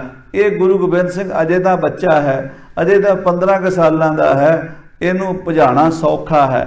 ਜੇ ਕਿਤੇ ਇਹ ਜਵਾਨ ਹੋ ਗਿਆ, ਇਹ ਤਾਕਤ ਵਿੱਚ ਆ ਗਿਆ, ਇਹ ਆਪਣੇ ਨਾਲ ਲੱਖਾਂ ਸਿੱਖਾਂ ਨੂੰ ਹੋਰ ਇਹਨੇ ਇਕੱਠੇ ਕਰ ਲਿਆ, ਫਿਰ ਆਨੰਦਪੁਰ ਤੋਂ ਕੱਢਣਾ ਔਖਾ ਹੋ ਜਾਏਗਾ। ਹਮ ਸੰਗੀ ਤੇਰੇ ਹੈ ਚਹੀਏ ਲੈ ਸੈਨਾ। ਅਸੀਂ ਤੇਰੇ ਨਾਲ ਆ, ਅਸੀਂ ਤੇਰੇ ਸਾਥੀ ਆ ਰਾਜਾ ਭੀਮ ਚੰਦ। ਜੇ ਤੈਨੂੰ ਲੋੜ ਹੋਵੇ ਫੌਜ ਦੀ, ਤੋਪਾਂ ਦੀ, ਹਥਿਆਰਾਂ ਦੀ, ਘੋੜਿਆਂ ਦੀ, ਅਸੀਂ ਤੇਰੀ ਮਦਦ ਕਰਾਂਗੇ ਤੇ ਤੂੰ ਗੁਰੂ ਗੋਬਿੰਦ ਸਿੰਘ ਨਾਲ ਲੜਾਈ ਕਰ। ਤੋ ਨ ਟਿਕ ਗੁਰ ਭਟ ਬਹੁਤ ਤੁਮ ਸਭ ਸਰ ਹੈ ਨਾ। ਬੇਸ਼ੱਕ ਗੁਰੂ ਗੋਬਿੰਦ ਸਿੰਘ ਕੋਲ ਸਿੱਖ ਹਨ, ਪਰ ਤੇਰੇ ਬਰਾਬਰ ਤਾਂ ਨਹੀਂ ਨਾ। ਤੇਰੀ ਫੌਜ ਰਾਜਿਆਂ ਦੀ ਫੌਜ ਹੈ, ਸਾਡੀ ਫੌਜ ਰਾਜਿਆਂ ਦੀ ਫੌਜ ਹੈ। ਗੁਰੂ ਨੇ ਤਾਂ ਇਕੱਠੇ ਕੀਤੇ ਜੱਟ ਬੂਟ ਝੀਵਰ ਤਰਖਾਣਾ, ਉਹ ਕੀ ਜਾਣਨ ਤੇਗ ਨੂੰ ਹੱਥ ਕੀ ਕੂ ਪਾਣਾ। ਗੁਰੂ ਨੇ ਤਾਂ ਸਿੱਖ ਇਕੱਠੇ ਕੀਤੇ, ਕੋਈ ਜ਼ਿਮੀਦਾਰ ਨੇ, ਕੋਈ ਬਾਣੀਏ ਨੇ, ਕੋਈ ਨਾਈ ਨੇ, ਕੋਈ ਝੂਰ ਨੇ, ਕੋਈ ਛੀਂਬੇ ਨੇ, ਉਹ ਨੀਵੀਆਂ ਜਾਤਾਂ ਦੇ ਲੋਕ ਨੇ, ਉਹ ਸਾਡਾ ਮੁਕਾਬਲਾ ਕਿਵੇਂ ਕਰ ਸਕਦੇ ਨੇ। ਕਦੀਮੀ ਬੜਨ ਤੇ ਇਨ ਸੈਲਨ ਰਾਜੇ। ਅਸੀਂ ਦਾਦਿਆਂ ਪੜਦਾਦਿਆਂ ਤੋਂ ਇਹਨਾਂ ਪਹਾੜਾਂ ਦੇ ਰਾਜੇ ਹਾਂ। ਸਾਡੇ ਪਿਓ ਦਾਦੇ ਪੜਦਾਦੇ ਵੱਡੇ ਵੱਡੇ ਉਹ ਇਸ ਧਰਤੀ ਦੇ ਮਾਲਕ ਰਹੇ ਹਨ। ਅਸੀਂ ਉਹਨਾਂ ਰਾਜਿਆਂ ਦੇ ਪੁੱਤਰ ਹੋ ਕੇ, ਅਸੀਂ ਰਾਜਪੂਤਾਂ ਦੇ ਬੱਚੇ ਹੋ ਕੇ ਤੇ ਗੁਰੂ ਤੋਂ ਡਰ ਜਾਈਏ, ਇਹ ਹੋ ਹੀ ਨਹੀਂ ਸਕਦਾ। ਇੱਕ ਕੁਲ ਕੇ ਰਾਜਪੂਤ ਸਭ ਹਮ ਭਰਾਤ ਬਿਰਾਜੇ। ਅਸੀਂ ਰਾਜਪੂਤ ਬਰਾਦਰੀ ਭਾਈਚਾਰਾ, ਪਹਾੜ ਦੇ ਵਿੱਚ ਸਾਡਾ ਰਾਜ ਹੈ। ਅਸੀਂ ਆਪਣੇ ਪਹਾੜਾਂ ਵਿੱਚ ਕਿਸੇ ਦੂਜੇ ਦਾ ਨਗਾਰਾ ਨਹੀਂ ਵੱਜਣ ਦੇਣਾ। ਸੁਣਤ ਦੂਤ ਕੇ ਬਾਗ ਕੋ ਚਿਤ ਚਿੰਤੋ ਪਾਏ। ਇਹ ਸੁਣ ਕੇ ਰਾਜਾ ਭੀਮ ਚੰਦ ਦੂਤ ਦੀਆਂ ਗੱਲਾਂ ਮਨ ਚਿੰਤਾ 'ਚ ਪੈ ਗਿਆ, ਕਿਉਂਕਿ ਜਦੋਂ ਸਾਧ ਸੰਗਤ ਜੀ ਆਲੇ ਦੁਆਲੇ ਦੇ ਆ ਕੇ ਚੁੱਕ ਦਿੰਦੇ ਆ ਨਾ, ਪੰਜਾਬੀ 'ਚ ਕਹਿੰਦੇ ਚੁੱਕ ਬੜੀ ਮਾੜੀ ਹੁੰਦੀ ਹੈ। ਚੁੱਕ ਜਿਹੜੀ ਆ ਕਿਸੇ ਨੂੰ ਉਹ ਬੜੇ ਬੜੇ ਪੁਆੜੇ ਪਵਾ ਦਿੰਦੀ ਹੈ, ਬੜੇ ਬੜੇ ਉਪਦਰਵ ਕਰਾ ਦਿੰਦੀ ਹੈ। ਜਦੋਂ ਭੀਮ ਚੰਦ ਨੇ ਆਪਣੇ ਸਾਥੀ ਰਾਜੇ ਕਿਰਪਾਲ ਚੰਦ ਦੀਆਂ ਗੱਲਾਂ ਸੁਣੀਆਂ ਉਹਦੇ ਦੂਤ ਕੋਲੋਂ, ਭੀਮ ਚੰਦ ਭਾਖਿਓ ਤਬੈ ਤੁਮ ਸਾਥ ਬਤਾਏ। ਤੇ ਉਹ ਭੀਮ ਚੰਦ ਕਹਿਣ ਲੱਗਾ, ਹਾਂ ਵਕੀਲ ਜੀ, ਤੁਹਾਡਾ ਰਾਜਾ ਠੀਕ ਕਹਿੰਦਾ, ਕਿਰਪਾਲ ਚੰਦ ਠੀਕ ਕਹਿੰਦਾ, ਸੱਚ ਕਹਿੰਦਾ ਕਿ ਗੁਰੂ ਗੋਬਿੰਦ ਸਿੰਘ ਦਿਨੋਂ ਦਿਨ ਵੱਧਦਾ ਹੀ ਜਾ ਰਿਹਾ। ਅਜੇ ਦੀ ਉਮਰ ਛੋਟੀ ਹੈ ਤੇ ਸਾਥੋਂ ਡਰਦਾ ਨਹੀਂ। ਜੇ ਜਵਾਨ ਹੋ ਗਿਆ ਤੇ ਫਿਰ ਇਹਨੇ ਕਿੱਥੇ ਡਰਨਾ। ਇਹਦੇ ਕੋਲ ਫੌਜਾਂ ਬੜੀਆਂ ਨੇ, ਸਿੱਖ ਇਹਦੇ ਬੜੇ ਨੇ, ਉਹਨਾਂ ਨੂੰ ਲੈ ਕੇ ਰੋਜ਼ ਨਗਾਰੇ ਵਜਾਉਂਦਾ ਹੈ। ਆਲਸ ਇਸ ਬਾਤ ਕੋ ਮੇਰੇ ਮਨ ਮਾਹੀ। ਪਰ ਮੈਂ ਆਲਸੀ ਨਹੀਂ ਆ, ਮੈਂ ਇਸ ਗੱਲੋਂ ਪੂਰਾ ਚੇਤਨ ਹਾਂ, ਸਾਵਧਾਨ ਹਾਂ। ਮੇਰਾ ਇਸ ਗੱਲ ਤੇ ਪੂਰਾ ਧਿਆਨ ਹੈ ਕਿ ਮੈਂ ਗੁਰੂ ਗੋਬਿੰਦ ਸਿੰਘ ਦੀ ਹਰ ਐਕਟੀਵਿਟੀ ਤੇ ਧਿਆਨ ਰੱਖਦਾ ਹਾਂ। ਗੁਰੂ ਕੀ ਕਰ ਰਿਹਾ ਹੈ, ਕਿੰਨੇ ਘੋੜੇ ਹਨ, ਕਿੰਨੇ ਹਥਿਆਰ ਹਨ, ਕਿੰਨੀਆਂ ਫੌਜਾਂ ਨੇ, ਇਹ ਮੈਂ ਸਾਰਾ ਦੇਖ ਰਿਹਾ ਹਾਂ। ਬਸ ਹਜੇ ਹੋਏ ਅਨੁਸਾਰ ਗੁਰ ਤੋਂ ਬਿਗੜਹਿ ਨਾਹੀ। ਜੇ ਗੁਰੂ ਮੇਰੇ ਨਾਲ ਬਣਾ ਕੇ ਰਵੇ ਤੇ ਮੈਂ ਵੀ ਗੁਰੂ ਨਾਲ ਵਿਗਾੜਨਾ ਨਹੀਂ ਚਾਹੁੰਦਾ, ਪਰ ਗੁਰੂ ਮੇਰੇ ਨਾਲ ਬਣਾ ਕੇ ਰੱਖਣੀ ਨਹੀਂ ਚਾਹੁੰਦਾ। ਇਸ ਕਰਕੇ ਲੱਗਦਾ ਹੈ ਗੁਰੂ ਨਾਲ ਦੋ ਦੋ ਹੱਥ ਕਰਨੇ ਹੀ ਪੈਣੇ ਨੇ। ਨਾਇਤ ਕਰ ਛਲ ਬਲ ਬੁਢੋ ਗੁਰ ਦੇਸ਼ ਨਕਾਰੋ। ਜੇ ਗੁਰੂ ਗੋਬਿੰਦ ਸਿੰਘ ਵਿਗੜਿਆ ਨਾ ਮੇਰੇ ਨਾਲ, ਤਾਂ ਫਿਰ ਮੈਂ ਜਿਵੇਂ ਵੀ ਹੋਇਆ ਛਲ ਬਲ ਕਰਕੇ ਗੁਰੂ ਨੂੰ ਆਪਣੇ ਦੇਸ਼ ਚੋਂ ਕੱਢ ਦਿਆਂਗਾ। ਇਸ ਆਨੰਦਪੁਰ ਦੀ ਧਰਤੀ ਤੇ ਗੁਰੂ ਗੋਬਿੰਦ ਸਿੰਘ ਨੂੰ ਨਹੀਂ ਰਹਿਣ ਦੇਣਾ ਮੈਂ। ਇਮ ਕਹਿ ਕੈ ਰੁਖ ਸਦ ਕਰਿਓ ਮੈਂ ਆਪਣੇ ਵਿਚਾਰਾਂ। ਤੇ ਚਲੋ ਕੋਈ ਨਹੀਂ, ਤੁਹਾਡਾ ਧੰਨਵਾਦ। ਰਾਜਾ ਕਿਰਪਾਲ ਚੰਦ ਨੂੰ ਕਹਿਣਾ ਵੀ ਸ਼ੁਕਰੀਆ ਤੁਹਾਡਾ, ਤੁਸੀਂ ਮੇਰੇ ਨਾਲ ਹਾਂ ਦਾ ਨਾਰਾ ਮਾਰਿਆ ਹੈ। ਜਦੋਂ ਲੋੜ ਪਏਗੀ ਮੈਂ ਤੁਹਾਨੂੰ ਬੁਲਾ ਲਵਾਂਗਾ। ਇਹ ਕਹਿ ਕੇ ਵਕੀਲ ਨੂੰ ਭੀਮ ਚੰਦ ਨੇ ਵਿਦਾ ਕਰ ਦਿੱਤਾ। ਉਹ ਵਕੀਲ ਵਾਪਸ ਗਿਆ। ਕਾਂਗੜੇ ਦੀ ਰਾਜਧਾਨੀ ਪਹੁੰਚ ਕੇ ਕਾਂਗੜੇ ਦੇ ਰਾਜੇ ਕਿਰਪਾਲ ਚੰਦ ਕਟੋਚੀਏ ਨੂੰ ਉਸਨੇ ਦੱਸਿਆ। ਇੱਕ ਵਕੀਲ ਗੁਰ ਢਿਗ ਪਠਿਓ ਆਇਓ ਤਤਕਾਲ। ਵੀ ਭੀਮ ਚੰਦ ਕਹਿੰਦਾ ਕੋਈ ਗੱਲ ਨਹੀਂ, ਜੇ ਲੋੜ ਪਏਗੀ ਤੁਹਾਡੀ ਫੌਜ ਸੱਦ ਲਵਾਂਗੇ ਤੇ ਲੜਾਈ ਕਰਾਂਗੇ ਗੁਰੂ ਨਾਲ। ਇਧਰੋਂ ਫਿਰ ਦੂਜਾ ਵਕੀਲ ਕਿਰਪਾਲ ਚੰਦ ਕਟੋਚੀਏ ਨੇ ਸ੍ਰੀ ਗੁਰੂ ਗੋਬਿੰਦ ਸਿੰਘ ਵੱਲ ਭੇਜਿਆ ਹੈ। ਇੱਧਰ ਵੀ ਅੱਗ ਲਾਣੀ ਹੈ, ਉਧਰ ਤਾਂ ਚਿੰਗਾਰੀ ਸੁੱਟੀ ਹੈ, ਹੁਣ ਇਧਰੋਂ ਵੀ ਉਕਸਾਣਾ ਚਾਹੁੰਦਾ ਗੁਰੂ ਸਾਹਿਬ ਜੀ ਨੂੰ। ਲਗਿਓ ਜਬਾ ਦਰਬਾਰ ਸੁਣ ਚੱਲ ਗਿਓ ਸਮੀਪਾ। ਜਦੋਂ ਮਹਾਰਾਜ ਕਲਗੀਧਰ ਪਾਤਸ਼ਾਹ ਦਾ ਦਰਬਾਰ ਸਜਿਆ ਅਨੰਦਪੁਰ ਸਾਹਿਬ, ਸੰਗਤਾਂ ਬੈਠੀਆਂ ਨੇ, ਕੀਰਤਨ ਹੋ ਰਿਹਾ, ਸ਼ਸਤਰਧਾਰੀ ਸੂਰਮੇ ਯੋਧੇ ਮਹਾਰਾਜ ਦੇ ਦਰਬਾਰ 'ਚ ਭਾਈ ਸੰਗੋ ਸ਼ਾਹ, ਜੀਤਮਲ, ਮਾਰੀ ਚੰਦ, ਗੰਗਾ ਰਾਮ, ਗੁਲਾਬ ਰਾਏ, ਦਇਆ ਰਾਮ ਤੇ ਹੋਰ ਬੜੇ ਬੜੇ ਸੂਰਮੇ, ਨੰਦ ਚੰਦ ਵਰਗੇ ਖੜੇ ਨੇ। ਪਾਤਸ਼ਾਹ ਦੇ ਦਰਬਾਰ ਵਿੱਚ ਕਾਂਗੜੇ ਦੇ ਰਾਜੇ ਦਾ ਵਕੀਲ ਆਇਆ ਹੈ। ਨਮੋ करत कह पुठ्यो मोह का टोच नहीं पा। और आके गुरु साहब ਨੂੰ ਨਮਸਕਾਰ ਕੀਤੀ, ਮੱਥਾ ਟੇਕਿਆ, ਹੱਥ ਜੋੜ ਕੇ ਕਹਿਣ ਲੱਗਾ, ਗੁਰੂ ਜੀ ਮੈਨੂੰ ਰਾਜਾ ਕਿਰਪਾਲ ਚੰਦ ਕਟੋਚੀਏ ਨੇ ਤੁਹਾਡੀ ਸ਼ਰਨ ਭੇਜਿਆ ਹੈ। ਮੈਂ ਰਾਜੇ ਕਿਰਪਾਲ ਚੰਦ ਕਟੋਚੀਏ ਕਾਂਗੜੇ ਦਾ ਵਕੀਲ ਹਾਂ। ਭੀਮ ਚੰਦ ਬਿਗੜਿਓ ਸੁਣਿਓ ਰਾਵਣ ਕੇ ਸੰਗਾ। ਸੁਣਿਆ ਭੀਮ ਚੰਦ ਤੁਹਾਡੇ ਨਾਲ ਅੱਖ ਕੈਰੀ ਕਰ ਰਿਹਾ ਹੈ, ਤੁਹਾਡੇ ਨਾਲ ਵਿਗੜਿਆ ਹੋਇਆ। ਸੁਣਿਆ ਤੁਹਾਡੇ ਨਾਲ ਕੋਈ ਉਹਦਾ ਨਾਰਾਜ਼ਗੀ ਚੱਲ ਰਹੀ ਹੈ। ਰਾਸ ਤਲਕ ਮੈਂ ਕਰੋ ਸਨਮੁਖ ਲਿਓ ਜੰਗਾ। ਮਹਾਰਾਜ ਜੀ ਫਿਕਰ ਨਹੀਂ ਕਰਨਾ, ਗੁਰੂ ਜੀ ਡਰਨਾ ਨਹੀਂ, ਤਗੜੇ ਰਹਿਣਾ। ਉਹਦੇ ਨਾਲ ਦੋ ਹੱਥ ਕਰਨੇ ਨੇ ਤਗੜੇ ਹੋ ਕੇ, ਅਸੀਂ ਤੁਹਾਡੇ ਨਾਲ ਹੋਵਾਂਗੇ। ਸਾਬਿਤ ਮੈਂ ਸੁਮਰਥ ਤੁਮ ਕਿਆ ਬਪਰੋ ਰਾਜਾ। ਤੁਸੀਂ ਤਾਂ ਗੁਰੂ ਨਾਨਕ ਦੀ ਗੱਦੀ ਦੇ ਮਾਲਕ ਹੋ, ਛੇਵੇਂ ਪਾਤਸ਼ਾਹ ਗੁਰੂ ਹਰਗੋਬਿੰਦ ਸਾਹਿਬ ਦੇ ਪੋਤਰੇ ਹੋ, ਸ੍ਰੀ ਗੁਰੂ ਤੇਗ ਬਹਾਦਰ ਧਰਮ ਰੱਖਿਅਕ ਸਤਿਗੁਰੂ ਦੇ ਤੁਸੀਂ ਸੁਪੁੱਤਰ ਹੋ। ਉਹ ਰਾਜਾ ਵਿਚਾਰਾ ਕੀ ਹੈ ਜਿਹੜਾ ਤੁਹਾਡੇ ਸਾਹਮਣੇ ਖੜ ਜਾਵੇ? ਤੁਸੀਂ ਸਰਬ ਕਲਾ ਸਮਰੱਥ ਹੋ ਗੁਰੂ ਜੀ, ਤੇ ਅਸੀਂ ਤੁਹਾਡੇ ਤਾਬੇਦਾਰ ਸੇਵਕ ਹਾਂ। ਜਦੋਂ ਵੀ ਆਵਾਜ਼ ਮਾਰੋਗੇ ਭੱਜੇ ਆਵਾਂਗੇ ਤੁਹਾਡੇ ਵੱਲ। ਧਾਰ ਹੰਕਾਰ ਉਦਾਰ ਕੋ ਚਹਿ ਕਰਿਓ ਕੋ ਕਾਜਾ। ਇਹ ਭੀਮ ਚੰਦ ਹੰਕਾਰੀ ਹੈ ਗੁਰੂ ਜੀ, ਇਹ ਤੁਹਾਡੀਆਂ ਬਖਸ਼ਿਸ਼ਾਂ ਤੁਹਾਡੀਆਂ ਮਿਹਰਾਂ ਤੋਂ ਵਾਂਝਾ। ਇਹਨੇ ਗੁਰੂ ਸਾਹਿਬ ਜੀ ਦੀ, ਗੁਰੂ ਹਰਗੋਬਿੰਦ ਸਾਹਿਬ ਮਹਾਰਾਜ ਦੇ ਕੀਤੇ ਉਪਕਾਰਾਂ ਨੂੰ ਭੁਲਾ ਦਿੱਤਾ। ਸਾਧ ਸੰਗਤ ਜੀ, ਭੀਮ ਚੰਦ ਦਾ ਦਾਦਾ ਗਵਾਲੀਅਰ ਦੇ ਕਿਲੇ 'ਚ ਕੈਦ ਸੀ, ਤਾਰਾ ਚੰਦ। ਜਦੋਂ ਮਹਾਰਾਜ ਛੇਵੇਂ ਪਾਤਸ਼ਾਹ 52 ਰਾਜੇ ਛੁਡਾ ਕੇ ਲਿਆਏ ਨੇ, ਉਦੋਂ ਤਾਰਾ ਚੰਦ ਨੂੰ ਵੀ ਛੁਡਾ ਕੇ ਲਿਆਏ ਨੇ। ਤਾਰਾ ਚੰਦ ਦਾ ਪੁੱਤਰ ਦੀਪ ਚੰਦ ਸੀ, ਉਹ ਵੀ ਗੁਰੂ ਘਰ ਦਾ ਸੇਵਕ ਰਿਹਾ। ਤਾਰਾ ਚੰਦ ਦੀ ਰਾਣੀ ਚੰਪਾ ਭੀਮ ਚੰਦ ਦੀ ਦਾਦੀ ਸੀ। ਗੁਰੂ ਤੇਗ ਬਹਾਦਰ ਸਾਹਿਬ ਜਦੋਂ ਮਹਾਰਾਜ ਗੱਦੀ ਤੇ ਬੈਠੇ ਤੇ ਕੀਰਤਪੁਰ ਸਾਹਿਬ ਆਪਣੇ ਭਰਾ ਬਾਬਾ ਸੂਰਜਮਲ ਕੋਲ ਆਏ ਸਨ 1665 ਦੇ ਵਿੱਚ, ਉਦੋਂ ਭੀਮ ਚੰਦ ਦੇ ਪਿਓ ਦੀਪ ਚੰਦ ਦੀ ਮੌਤ ਹੋ ਗਈ।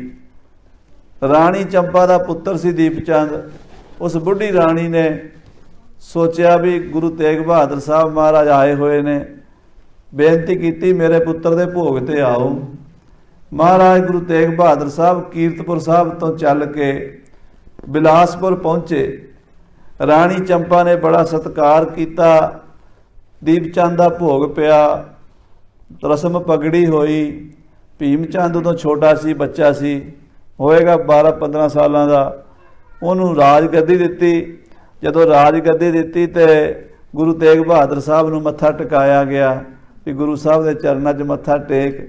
ਬੱਚੇ ਨੇ ਮੱਥਾ ਟੇਕਿਆ ਤੇ ਦਾਦੀ ਕਹਿਣ ਲੱਗੀ, ਮਹਾਰਾਜ ਹੱਥ ਰੱਖੋ ਸਿਰ ਤੇ, ਇਹਦੇ ਤੇ ਕਿਰਪਾ ਰੱਖਿਆ ਜੇ। ਜਾਣੀ ਜਾਣ ਘਟ ਘਟ ਕੇ ਜਾਣਹਾਰ ਸ੍ਰੀ ਗੁਰੂ ਤੇਗ ਬਹਾਦਰ ਸਾਹਿਬ ਕਹਿੰਦੇ, ਜਿਹੋ ਜੀ ਭਾਵਨਾ ਰੱਖੇਗਾ ਉਹੋ ਜੀ ਕਿਰਪਾ ਹੋ ਜਾਏਗੀ। ਆਖੋ ਸਤਨਾਮ ਸ੍ਰੀ। ਮਹਾਰਾਜ ਜਾਣਦੇ ਸਨ ਵੀ ਇਹਨੇ ਆਉਣ ਵਾਲੇ ਸਮੇਂ ਵਿੱਚ ਸਾਡੇ ਨਾਲ ਹੀ ਮੱਥਾ ਲਾਣਾ, ਗੁਰੂ ਘਰ ਦਾ ਹੀ ਵੈਰੀ ਬਣਨਾ। ਉਹ ਭੀਮ ਚੰਦ ਸਾਧ ਸੰਗਤ ਜੀ ਆਪਣੇ ਪਿਓ ਦਾਦੇ ਦੀ ਮਰਿਆਦਾ ਛੱਡ ਕੇ ਗੁਰੂ ਘਰ ਦਾ ਵਿਰੋਧੀ ਬਣ ਗਿਆ, ਹੰਕਾਰੀ ਹੋ ਗਿਆ। ਸੋ ਕਿਰਪਾਲ ਚੰਦ ਕਟੋਚੀ ਦਾ ਵਕੀਲ ਕਹਿ ਰਿਹਾ, ਗੁਰੂ ਜੀ ਭੀਮ ਚੰਦ ਨੇ ਆਪਣੇ ਵਡੇਰਿਆਂ ਦੀ ਮਰਿਆਦਾ ਛੱਡ ਦਿੱਤੀ ਹੈ ਤੇ ਗੁਰੂ ਘਰ ਨਾਲ ਮੱਥਾ ਲਾ ਬੈਠਾ ਹੈ। ਆਨ ਦੇਸ਼ ਪਾਵਨ ਕਰਿਓ ਮਹਿਮਾ ਤੁਮ ਭਾਰੀ। ਇਹ ਗੁਰੂ ਸਾਹਿਬ ਤੁਹਾਡੀ ਕਿਰਪਾ ਵੀ ਤੁਸੀਂ ਇਸ ਦੇਸ਼ ਵਿੱਚ ਆਏ ਹੋ, ਸਾਡੇ ਇਲਾਕੇ ਵਿੱਚ ਆਏ ਹੋ। ਇੱਕ ਹੈਲੂਰ ਰਿਆਸਤ ਵਿੱਚ ਪਹਾੜਾਂ ਦੀ ਜੜ ਦੇ ਵਿੱਚ ਤੁਸੀਂ ਆਨੰਦਪੁਰ ਸਾਹਿਬ ਨਗਰ ਵਸਾਇਆ ਹੈ। ਤੁਹਾਡੀ ਤਾਂ ਵੱਡੀ ਮਹਿਮਾ ਹੈ। ਸਭ ਤੇ ਵੱਡਾ ਸਤਿਗੁਰੂ ਨਾਨਕ ਜਿਨ ਕਲ ਰਾਖੀ ਮੇਰੀ। ਤੁਸੀਂ ਉਸ ਗੱਦੀ ਦੇ ਮਾਲਕ ਹੋ ਜਿਹੜੀ ਅਕਾਲ ਪੁਰਖ ਪਰਮੇਸ਼ਰ ਦੀ ਗੱਦੀ ਹੈ, ਕਿਉਂਕਿ ਆਪ ਨਾਰਾਇਣ ਕਲਾ ਧਾਰ ਜਗ ਮੈਂ ਪਰਵਰਿਓ ਨਿਰੰਕਾਰ ਆਕਾਰ ਜੋਤ ਜਗ ਮੰਡਲ ਕਰਿਓ। ਅਕਾਲ ਪੁਰਖ ਪਰਮੇਸ਼ਰ ਨਿਰੰਕਾਰ ਵਾਹਿਗੁਰੂ ਸੱਚੇ ਪਾਤਸ਼ਾਹ ਜੀ ਇਸ ਸੰਸਾਰ ਵਿੱਚ ਗੁਰੂ ਨਾਨਕ ਦਾ ਰੂਪ ਧਾਰ ਕੇ ਆਏ ਹਨ। ਉਹਨਾਂ ਦੀ ਗੱਦੀ ਤੇ ਤੁਸੀਂ ਵਿਰਾਜਮਾਨ ਹੋ, ਤੁਸੀਂ ਵੀ ਪਰਮੇਸ਼ਰ ਦਾ ਹੀ ਰੂਪ ਹੋ। ਜਾਣ ਸਕਿਓ ਨ ਮੰਦ ਮਤ ਚਾਹਤ ਸੰਗਰਾਰੀ। ਪਰ ਭੀਮ ਚੰਦ ਦੀ ਮਤ ਥੋੜੀ ਹੈ, ਉਹ ਤੁਹਾਡੀ ਮਹਿਮਾ ਨਹੀਂ ਜਾਣ ਸਕਿਆ। ਤੁਹਾਡੇ ਨਾਲ ਹੀ ਝਗੜਾ ਕਰਦਾ ਹੈ, ਗੁਰੂਆਂ ਨਾਲ ਹੀ ਮੱਥਾ ਲਾਉਂਦਾ ਹੈ, ਜਿਨ੍ਹਾਂ ਦੀ ਕਿਰਪਾ ਨਾਲ ਰਾਜ ਭਾਗ ਮਿਲਿਆ ਹੈ, ਜਿਨ੍ਹਾਂ ਦੀ ਕਿਰਪਾ ਨਾਲ ਇਹ ਸੰਸਾਰ ਦੇ ਸੁੱਖ ਮਿਲੇ ਹਨ, ਉਹਨਾਂ ਨੂੰ ਹੀ ਭੁਲਾ ਕੇ ਉਹਨਾਂ ਦਾ ਹੀ ਵੈਰੀ ਬਣ ਗਿਆ ਹੈ। ਸਹਾਇਕ ਹੋਇ ਨਾ ਕਿਆ ਕਰਹਿ ਇਕੇਲਾ। ਸੱਚੇ ਪਾਤਸ਼ਾਹ ਜੀ ਤੁਸੀਂ ਫਿਕਰ ਨਾ ਕਰਿਆ ਜੇ, ਅਸੀਂ ਭੀਮ ਚੰਦ ਦੀ ਕੋਈ ਮਦਦ ਨਹੀਂ ਕਰਨੀ। ਉਧਰ ਭੀਮ ਚੰਦ ਨੂੰ ਕਹਿ ਕੇ ਆਏ ਅਸੀਂ ਤੇਰੇ ਨਾਲ ਆ, ਇੱਧਰ ਗੁਰੂ ਸਾਹਿਬ ਨੂੰ ਕਹਿ ਰਹੇ ਅਸੀਂ ਤੁਹਾਡੇ ਨਾਲ ਆ। ਇਹ ਹੈ ਰਾਜਨੀਤੀ ਸਾਧ ਸੰਗਤ ਜੀ। ਰਾਜਨੀਤੀ ਤੇ ਕਿਸੇ ਦਾ ਤਵਾਰ ਨਹੀਂ ਕਰੀਦਾ। ਕਹਿੰਦੇ ਕੋਈ ਨੌਜਵਾਨ ਆਪਣੇ ਪਿਓ ਨੂੰ, ਰਾਜਨੀਤਿਕ ਨੂੰ, ਲੀਡਰ ਨੂੰ ਕਹਿਣ ਲੱਗਾ, ਪਾਪਾ ਪਿਤਾ ਜੀ ਮੈਨੂੰ ਵੀ ਸਿਖਾ ਦੇ ਮਾੜੀ ਜੀ ਰਾਜਨੀਤੀ। ਉਹ ਕਹਿੰਦੇ ਪੁੱਤਰ ਆ ਜਾ ਦੱਸ ਦਿਆਂ, ਪਹਿਲਾ ਪਾਠ ਸਿਖਾਣਾ ਤੈਨੂੰ। ਕੋਠੇ ਤੇ ਚੜ੍ਹ ਛਾਲ ਮਾਰ, ਮੈਂ ਤੈਨੂੰ ਚੁੱਪ ਲਵਾਂਗਾ। ਮੁੰਡੇ ਨੇ ਛਾਲ ਮਾਰੀ, ਪਿਓ ਪਿਛਾਂ ਹਟ ਗਿਆ, ਪੁੱਤਰ ਦੀ ਲੱਤ ਟੁੱਟ ਗਈ। ਉਹ ਕਹਿੰਦਾ ਬਾਪੂ ਇਹ ਕੀ? ਕਹਿੰਦਾ ਰਾਜਨੀਤੀ ਦਾ ਪਹਿਲਾ ਪਾਠ ਹੈ, ਤਬਾਰ ਨਹੀਂ ਕਰੀਦਾ ਹੁੰਦਾ। ਇਦਾਂ ਹੀ ਲੋਕ ਕਰਦੇ ਨੇ ਇਹ ਕੰਮ। ਦੇਖੋ ਉਧਰ ਕਿਰਪਾਲ ਚੰਦ, ਉਧਰ ਭੀਮ ਚੰਦ ਨੂੰ ਕਹਿ ਰਿਹਾ ਵੀ ਲੜਾਈ ਕਰ ਗੁਰੂ ਨਾਲ, ਤੇ ਇਧਰ ਗੁਰੂ ਸਾਹਿਬ ਨੂੰ ਕਹਿ ਰਿਹਾ ਵੀ ਭੀਮ ਚੰਦ ਦੇ ਨਾਲ ਤੁਸੀਂ ਲੜਾਈ ਕਰੋ। ਸੱਚੇ ਪਾਤਸ਼ਾਹ ਦਾ ਜਾਣੀ ਜਾਣ ਹਨ, ਤੋ ਸਤਿਗੁਰੂ ਪਾਤਸ਼ਾਹ ਨੂੰ ਕਿਵੇਂ ਕਹਿ ਰਿਹਾ ਹੈ? ਸੁਣੀ ਸਿਫਤ ਤੁਮ ਸੂਰਮੇ ਦਲ ਅਧਿਕ ਸਕੇਲਾ। ਮਹਾਰਾਜ ਤੁਹਾਡੀ ਸਿਫਤ ਬੜੀ ਸੁਣੀ ਹੈ, ਤੁਸੀਂ ਸੂਰਮੇ ਹੋ, ਤੁਹਾਡੀ ਤੀਰਅੰਦਾਜ਼ੀ ਦੀ ਧਾਕ ਪੈ ਗਈ ਹੈ ਪੂਰੇ ਪਹਾੜ ਦੇ ਵਿੱਚ, ਪੂਰੇ ਦੇਸ਼ ਦੇ ਵਿੱਚ। ਤੁਹਾਡੇ ਨਗਾਰਿਆਂ ਦੀਆਂ ਗੂੰਜਾਂ ਸੁਣਾਈ ਦਿੰਦੀਆਂ ਨੇ 22 ਧਾਰ ਦੇ ਪਹਾੜਾਂ ਵਿੱਚ। ਤੁਹਾਡੇ ਕੋਲ ਬੜੇ ਬੜੇ ਯੋਧੇ ਨੇ, ਸੰਗੋ ਸ਼ਾਹ ਵਰਗੇ, ਜੀਤਮਲ ਵਰਗੇ। ਮਹਾਰਾਜ ਸੱਚੇ ਪਾਤਸ਼ਾਹ ਸੁਣਿਆ ਫੌਜ ਵੀ ਬੜੀ ਤੁਹਾਡੀ ਜੰਗੀ ਹੈ। ਅੰਤਰ ਜਾਮੀ ਤਬ ਕਹਿਓ ਜੋ ਕਰੈ ਸੋ ਪਾਵੈ। ਪਰ ਗੁਰੂ ਤੇ ਜਾਣਦਾ ਸੀ, ਘਟ ਘਟ ਦੀ ਜਾਣਨ ਵਾਲੇ ਕਲਗੀਧਰ ਅੰਤਰਜਾਮੀ ਸਮਝ ਗਏ ਵੀ ਦੂਤ ਕੀ ਬੋਲ ਰਿਹਾ ਹੈ, ਇਹਦੇ ਮਨ ਵਿੱਚ ਕੀ ਕਪਟ ਹੈ। ਇਹ ਪਹਾੜੀਆ ਕੱਚਾ ਹੈ, ਪੱਥਰ ਲੋਕ ਪਹਾੜ ਦੇ, ਪਾਪੀ ਲੋਕ ਪਹਾੜ ਦੇ, ਪੱਥਰ ਜਿਨ੍ਹਾਂ ਦੇ ਚਿੱਤ ਪੱਥਰਾਂ ਨੂੰ ਪੂਜ ਕੇ ਪੱਥਰਾਂ ਵਰਗੀ ਬਿਰਤੀ ਬਣ ਗਈ। ਅੰਤਰ ਆਤਮ ਗਿਆਨ ਆ ਹੀ ਨਹੀਂ ਸਕਦਾ, ਕਿਉਂਕਿ ਜੇ ਪੱਥਰਾਂ ਦੀ ਪੂਜਾ ਕਰਾਂਗੇ, ਮਹਾਰਾਜ ਬਾਣੀ 'ਚ ਕਹਿੰਦੇ ਜੈਸਾ ਸੇਵਾ ਤੈਸੋ ਹੋਏ। ਜਿਹੋ ਜਿਹਦੀ ਸੇਵਾ ਕਰਾਂਗੇ ਉਹੋ ਜਿਹੇ ਬਣ ਜਾਾਂਗੇ। ਉਹ ਪੱਥਰ ਵਰਗੀ ਬਿਰਤੀ, ਦਇਆ, ਧਰਮ, ਸੱਚ, ਨੇਕੀ, ਪਰਉਪਕਾਰ ਹੈ ਹੀ ਨਹੀਂ। ਛਲ, ਕਪਟ, ਬੇਈਮਾਨੀ, ਧੋਖਾ ਧੜੀ, ਕੂੜ ਕਪਟ ਭਰਿਆ ਹੋਇਆ ਹੈ। ਅੰਦਰ ਅੰਤःਕਰਨ ਮਲੀਨ ਹੋਇਆ ਪਿਆ ਹੈ। ਸ੍ਰੀ ਸਤਿਗੁਰੂ ਪਾਤਸ਼ਾਹ ਮਹਾਰਾਜ ਜਾਣੀ ਜਾਣ ਉਸ ਦੂਤ ਦੀ ਗੱਲ ਸੁਣ ਕੇ ਬੋਲੇ, ਕਹਿਣ ਲੱਗੇ ਜੋ ਕਰੈ ਸੋ ਪਾਵੈ। ਜੋ ਭਾਈ ਕਰੇਗਾ ਨਾ ਉਹ ਭਰੇਗਾ, ਜੈਸੀ ਕਰਨੀ ਵੈਸੀ ਭਰਨੀ। ਇਹ ਗੁਰੂ ਦਾ ਘਰ ਤਾਂ ਸ਼ੀਸ਼ਾ ਹੈ। ਗੁਰੂ ਦੇ ਸ਼ੀਸ਼ੇ ਅੱਗੇ ਸਾਹਮਣੇ ਜਿਵੇਂ ਆਪਾਂ ਜਾਈਦਾ ਸਾਧ ਸੰਗਤ ਜੀ, ਸ਼ੀਸ਼ੇ ਦੇ ਸਾਹਮਣੇ ਜਿਹੋ ਜਿਹਾ ਮੂੰਹ ਲੈ ਕੇ, ਜਿਹੋ ਜਿਹੀ ਪੱਗ ਬੰਨ੍ਹ ਕੇ, ਜਿਹੋ ਜਿਹੇ ਕੱਪੜੇ ਪਾ ਕੇ ਜਾਈਏ ਉਹੋ ਜਿਹਾ ਹੀ ਦਿਸੇਗਾ। ਜੇ ਮੂੰਹ ਕਾਲਾ ਕਰਕੇ ਜਾਵਾਂਗੇ ਤੇ ਸ਼ੀਸ਼ੇ 'ਚ ਮੂੰਹ ਕਾਲਾ ਹੀ ਨਜ਼ਰ ਆਏਗਾ। ਜੇ ਉਜਲਾ ਲੈ ਕੇ ਜਾਵਾਂਗੇ ਤੇ ਮੁਖ ਉਜਲਾ ਨਜ਼ਰ ਆਵੇਗਾ। ਸਤਿਗੁਰੂ ਕਹਿੰਦੇ ਜੈਸੀ ਚਿਤਵਣੀ ਕੋ ਚਿਤਵੇਗਾ ਵੈਸਾ ਹੀ ਗੁਰੂ ਘਰ ਤੋਂ ਫਲ ਮਿਲੇਗਾ। ਹਾਂਜੀ, ਚਿਤ ਹੈ ਖਟਾਈ ਦੁਖ ਲਹੈ ਨ ਸ਼ੁਭ ਬਨ ਆਵੇ। ਜਿਹੜਾ ਖੁਟਿਆਈ ਸੋਚੇਗਾ, ਬੁਰਾਈ ਸੋਚੇਗਾ, ਉਹ ਦੁੱਖ ਪਾਏਗਾ। ਜਿਹੜਾ ਸ਼ਰਧਾ ਪ੍ਰੇਮ ਭਾਵਨਾ ਨਾਲ ਆਏਗਾ ਉਹ ਇਹ ਲੋਕ ਸੁਖੀਏ ਪਰਲੋਕ ਸੁਹੇਲੇ ਹੋ ਜਾਏਗਾ। ਇਹ ਗੁਰੂ ਘਰ ਤਾਂ ਐਸਾ ਹੈ ਭਾਈ। ਇਤਿਆਤਕ ਕਰ ਬਾਰਤਾ ਪੁਨ ਗਇਓ ਵਕੀਲੰ। ਜਦੋਂ ਗੁਰੂ ਸਾਹਿਬ ਨੇ ਇਸ ਤਰ੍ਹਾਂ ਦੇ ਬਚਨ ਕਹੇ, ਕਿਰਪਾਲ ਚੰਦ ਕਟੋਚੀ ਦਾ ਵਕੀਲ ਵਾਪਸ ਚਲਾ ਗਿਆ। ਦਈ ਸੁਨਾਏ ਕਟੋਚ ਕੋ ਗੁਰ ਗੁਨੀ ਦਈਲੰ। ਜਾ ਕੇ ਕਿਰਪਾਲ ਚੰਦ ਕਟੋਚੀਏ ਨੂੰ ਮਹਾਰਾਜ ਦਾ ਜਵਾਬ ਸੁਣਾਤਾ।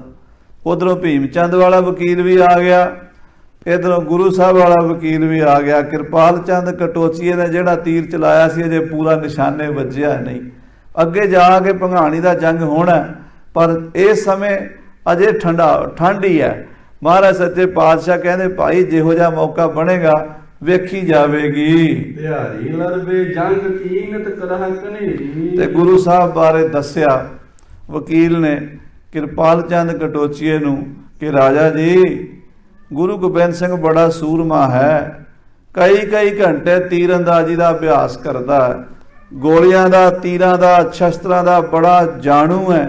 ਚੰਗੇ ਸ਼ਸਤਰ ਧਾਰੀ ਯੋਧੇ ਉਹਨੇ ਰੱਖੇ ਹੋਏ ਨੇ, ਚੰਗੇ ਤੋਂ ਚੰਗੇ ਘੋੜੇ ਗੁਰੂ ਦੇ ਕੋਲ ਨੇ, ਚੰਗੇ ਤੋਂ ਚੰਗੇ ਸ਼ਸਤਰ ਗੁਰੂ ਦੇ ਕੋਲ ਨੇ। ਸੁਣ ਕਿਰਪਾਲ ਆਨੰਦ ਪਾ ਬਨ ਹੈ ਜਿਮ ਬੈਰੀ। ਤੇ ਕਿਰਪਾਲ ਚੰਦ ਸੁਣ ਕੇ ਖੁਸ਼ ਹੋਇਆ ਵੀ ਠੀਕ ਹੈ, ਜੇ ਗੁਰੂ ਸ਼ਸਤਰ ਧਾਰੀ ਹੈ, ਗੁਰੂ ਜੰਗ ਦਾ ਸ਼ੌਕੀਨ ਹੈ, ਤਾਂ ਫਿਰ ਭੀਮ ਚੰਦ ਦੇ ਨਾਲ ਗੁਰੂ ਦੀ ਖੜਕਣੀ ਹੈ। ਭਾਵੇਂ ਅੱਜ ਖੜਕੇ ਤੇ ਭਾਵੇਂ ਕੱਲ ਖੜਕੇ, ਬੜਾ ਫਾਇਦਾ ਹੋਵੇਗਾ ਜੇ ਭੀਮ ਚੰਦ ਤੇ ਗੁਰੂ ਆਪਸ 'ਚ ਲੜਦੇ ਰਹਿਣਗੇ।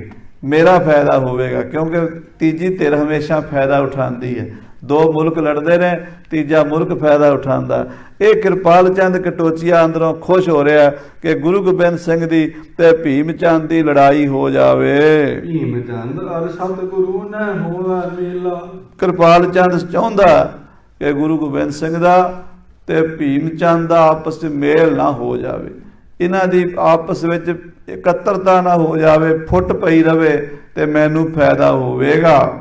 ਇਸ ਤੇ ਹਮਕੋ ਗੁਣ ਬਡੇਰ ਹੈ ਬਾਲ ਦੁਹੇਲਾ। ਇਹਨਾਂ ਦੇ ਘਰ ਲੜਾਈ ਪਵੀ ਰਹੇ ਭੀਮ ਚੰਦ ਦੇ, ਸਾਡਾ ਬਚਾਅ ਰਵੇਗਾ, ਸਾਨੂੰ ਇਹਦੇ ਫਾਇਦੇ ਹੋਣਗੇ।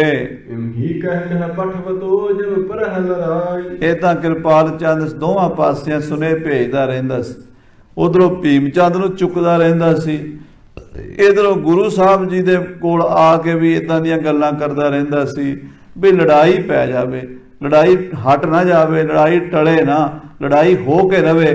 ਲੜਾਈ ਕਰਾਉਣ ਦੇ ਵਿੱਚ ਕਿਰਪਾਲ ਚੰਦ ਕਟੋਚੀਏ ਦਾ ਬੜਾ ਭਾਰੀ ਸ਼ੌਂਕ ਸੀ। ਰੂਪ ਕਹਿ ਲੂਰੀਆ ਰੱਖੈ ਮਦੁਰਾਈ। ਕਾਂਗੜੇ ਦੇ ਰਾਜੇ ਨੂੰ ਤਾਂ ਇਹ ਸੀ ਵੀ ਕਿਹੜਾ ਟਾਈਮ ਆਵੇ ਤੇ ਲੜਾਈ ਹੋਵੇ, ਪਰ ਭੀਮ ਚੰਦ ਚਾਹੁੰਦਾ ਸੀ ਵੀ ਅਜੇ ਲੜਾਈ ਨਾ ਹੋਵੇ, ਲੜਾਈ ਟਲ ਜਾਵੇ। ਕਾਰਨ ਸੀ ਉਹਦੇ ਪੁੱਤਰ ਦਾ ਵਿਆਹ ਨੇੜੇ ਸੀ, ਬੱਚੇ ਦੇ ਵਿਆਹ ਤੱਕ ਲੜਾਈ ਟਲੀ ਰਵੇ, ਬਾਅਦ 'ਚ ਦੇਖੀ ਜਾਏਗੀ। ਉਹ ਚਾਹੁੰਦਾ ਨਹੀਂ ਸੀ ਵੀ ਲੜਾਈ ਹੋਵੇ, ਪਰ ਹੁਣ ਜਿਹੜੀ ਗੱਲ ਪੈਣੀ ਹੈ ਉਹ ਤਾਂ ਪੈਣੀ ਹੈ। ਜੋ ਪਰਮੇਸ਼ਰ ਨੇ, ਵਾਹਿਗੁਰੂ ਨੇ ਲਿਖਿਆ ਹੋਇਆ ਹੈ ਨਾ, ਉਹਨੂੰ ਕੋਈ ਟਾਲ ਨਹੀਂ ਸਕਦਾ। ਮਹਾਕਵੀ ਭਰਤਰੀ ਜੀ ਲਿਖਦੇ ਨੇ, ਭਾਵੀ ਕੇ ਭਾਵ ਅਭਾਵ ਯਥਾ ਅਣਥਾ ਤੁਮ ਤੇ ਉਹ ਹੋਵਤ ਨਾ। ਜੋ ਮੱਥੇ ਤੇ ਪਰਮੇਸ਼ਰ ਨੇ ਲਿਖਿਆ, ਜੋ ਬੰਦੇ ਨਾਲ ਹੋਣਾ, ਉਹਨੂੰ ਦੁਨੀਆ ਦੀ ਕੋਈ ਤਾਕਤ ਨਹੀਂ ਟਾਲ ਸਕਦੀ। ਲੇਖ ਨਾ ਮਿਟਈ ਹੈ ਸਖੀ ਜੋ ਲਿਖਿਆ ਕਰਤਾਰ।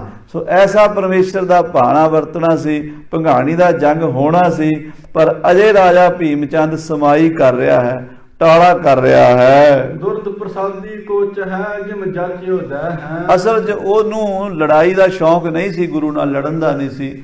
ਉਹਦੇ ਮਨ ਵਿੱਚ ਇਹ ਸੀ ਵੀ ਮੈਂ ਗੁਰੂ ਤੋਂ ਪ੍ਰਸ਼ਾਦੀ ਹੱਥ ਹੀ ਲੈ ਲਵਾਂ, ਉਹ ਕੀਮਤੀ ਸੁਗਾਤਾਂ ਲੈ ਲਵਾਂ ਤੇ ਗੁਰੂ ਮੈਨੂੰ ਦੇ ਦੇਵੇ। ਜੇ ਲੜਾਈ ਹੋ ਗਈ ਫਿਰ ਪਤਾ ਨਹੀਂ ਦਵੇ ਨਾ ਦਵੇ, ਫਿਰ ਪਤਾ ਨਹੀਂ ਮਿਲੇ ਕਿ ਨਾ ਮਿਲੇ, ਪਿਆਰ ਨਾਲ ਹੀ ਲੈ ਲਵਾਂ ਤੇ ਬਾਅਦ 'ਚ ਦੇਖੀ ਜਾਵੇਗੀ, ਮੈਂ ਫਿਰ ਵਾਪਸ ਤੇ ਕਰਨੇ ਕੋਈ ਨਹੀਂ। ਇਹ ਮਨ 'ਚ ਬੇਈਮਾਨੀ ਸੀ। ਜੇ ਕਿਤੇ ਰਾਜਾ ਭੀਮ ਚੰਦ ਦੇ ਮਨ 'ਚ ਖੁਟਿਆਈ ਨਾ ਹੁੰਦੀ, ਮਨ 'ਚ ਬੇਈਮਾਨੀ ਨਾ ਹੁੰਦੀ, ਤੇ ਕਲਗੀਧਰ ਪਾਤਸ਼ਾਹ ਉਹਨੂੰ ਹਾਥੀ ਤਾਂ ਕੀ ਸਭ ਕੁਝ ਹੀ ਦੇ ਦਿੰਦੇ। ਪਰ ਉਹਦੇ ਮਨ 'ਚ ਖੁਟਿਆਈ ਸੀ ਵੀ ਮੈਂ ਗੁਰੂ ਨੂੰ ਧੋਖਾ ਦਿਆਂਗਾ, ਗੁਰੂ ਨਾਲ ਧੋਖਾ ਕਰਨਾ ਹੈ। ਤੇ ਗੁਰੂ ਨਾਲ ਧੋਖਾ ਹੋ ਨਹੀਂ ਸਕਦਾ। ਜਿਹੜਾ ਘਟ ਘਟ ਮਾਲਕ ਦਿਲਾਂ ਦਾ ਸੱਚਾ ਪਰਵਰਦਗਾਰ, ਜਿਹੜਾ ਹਰ ਦਿਲ 'ਚ ਬੈਠਾ ਹੈ, ਹਰ ਦਿਲ ਦੀ ਜਾਣਦਾ ਹੈ, ਅੰਤਰਜਾਮੀ ਹੈ, ਭਲਾ ਉਹਨੂੰ ਕੌਣ ਭੁਲੇਖਾ ਪਾ ਸਕਦਾ ਹੈ। ਸ੍ਰੀ ਗੁਰੂ ਗੋਬਿੰਦ ਸਿੰਘ ਸਾਹਿਬ ਕਲਗੀਆਂ ਵਾਲੇ ਪਾਤਸ਼ਾਹ, ਬਾਜਾਂ ਵਾਲੇ, ਤਾਜਾਂ ਵਾਲੇ ਸਤਿਗੁਰੂ ਜੀ ਭੀਮ ਚੰਦ ਦੀਆਂ ਚਾਲਾਂ ਵਿੱਚ ਨਹੀਂ ਆਏ। ਉਹ ਹੁਣ ਹਾਥੀ ਅਜੇ ਵੀ ਲੈਣਾ ਚਾਹੁੰਦਾ ਹੈ। ਜੇ ਮੇਰੇ ਪੁੱਤਰ ਦਾ ਵਿਆਹ ਹੋਵੇਗਾ ਤੇ ਆਪਾਂ ਗੁਰੂ ਕੋਲੋਂ ਪ੍ਰਸ਼ਾਦੀ ਹਾਥੀ ਵੀ ਮੰਗਵਾ ਲਿਆਵਾਂਗੇ। ਜਿਹੜਾ ਗੁਰੂ ਦਾ ਤੰਬੂ 2.5 ਲੱਖ ਰੁਪਏ ਦਾ ਬਣਿਆ ਹੋਇਆ, ਇਹ ਸਾਧ ਸੰਗਤ ਜੀ ਕਾਬਲ ਦੇ ਵਿੱਚ ਕੋਈ ਮਸੰਦ ਸੀ ਗੁਰੂ ਕਾ ਪਿਆਰਾ, ਜਿਹਦੇ ਕੋਲ Kabul, Kandahar, Ghazni, Balkh, Bukhara, Iran, Iraq ਦੀ ਸੰਗਤ ਦਾ ਦਸਵੰਧ ਇਕੱਠਾ ਹੋਇਆ ਸੀ। ਉਹਨੇ ਤੰਬੂ ਬਣਨ ਵਾਲੇ ਕਾਰਖਾਨੇ 'ਚ ਜਾ ਕੇ ਵੇਖਿਆ ਤੰਬੂ ਬਣ ਰਿਹਾ। ਪੁੱਛਿਆ ਇਹ ਤੰਬੂ ਕਿੰਨੇ ਦਾ ਬਣ ਰਿਹਾ? ਕਹਿੰਦੇ 1.25 ਲੱਖ ਦਾ। ਕਿਹਦੇ ਵਾਸਤੇ ਬਣ ਰਿਹਾ? ਕਹਿੰਦੇ ਔਰੰਗਜ਼ੇਬ ਵਾਸਤੇ। ਕਹਿੰਦਾ ਮੈਂ 2.5 ਲੱਖ ਲਾਵਾਂਗਾ, ਇਹਦੇ ਨਾਲੋਂ ਡਬਲ ਸੋਹਣਾ ਤਿਆਰ ਕਰ ਦਿਓ। ਉਹ ਤੰਬੂ 2.5 ਲੱਖ ਰੁਪਏ ਦੀ ਲਾਗਤ ਦਾ ਬਣਿਆ ਸੀ, ਆਲੀਸ਼ਾਨ ਤੰਬੂ ਸੀ ਤੇ 100 ਤੋਂ ਵੱਧ ਗੱਡਿਆਂ ਤੇ ਲੱਦ ਕੇ ਕਾਬਲ ਤੋਂ ਆਨੰਦਪੁਰ ਸਾਹਿਬ ਪਹੁੰਚਿਆ ਸੀ।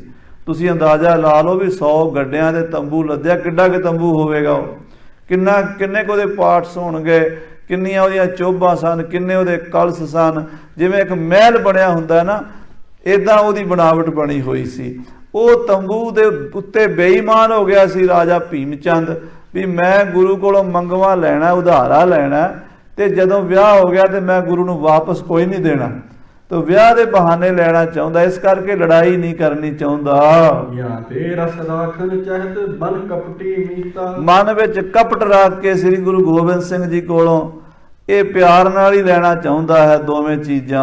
ਅੰਤਰਜਾਮੀ ਸਾਥ ਕਿਮ ਛਲ ਕਰਨ ਬਹੀਤਾ। ਕਵਿਰਾਜ ਭਾਈ ਸੰਤੋਖ ਸਿੰਘ ਸਾਹਿਬ ਜੀ ਲਿਖਦੇ ਨੇ, ਅੰਤਰਜਾਮੀ ਸਤਿਗੁਰਾਂ ਨਾਲ ਛਲ ਕਿਵੇਂ ਚੱਲ ਸਕਦਾ ਹੈ? ਕਹਿ ਕਹਿ ਪਠੈ ਮਿਲਾਪ ਕੇ ਹਿਤ ਜੁਤ ਮਿਰਦ ਬੈਨਾ। ਆਹ ਪਿਆਰ ਦੇ ਮਿਲਾਪ ਦੇ ਬਚਨ ਕਹਿ ਕਹਿ ਕੇ ਭੇਜਦਾ ਹੈ, ਗੁਰੂ ਸਾਹਿਬ ਨੂੰ ਸੁਨੇਹੇ ਭੇਜਦਾ, ਮਹਾਰਾਜ ਮੈਂ ਤੁਹਾਡਾ ਸੇਵਕ ਹਾਂ, मेरी इज्जत रख लो, मैनू हाथी दे दिओ, मैनू उधारा तंबू दे दिओ।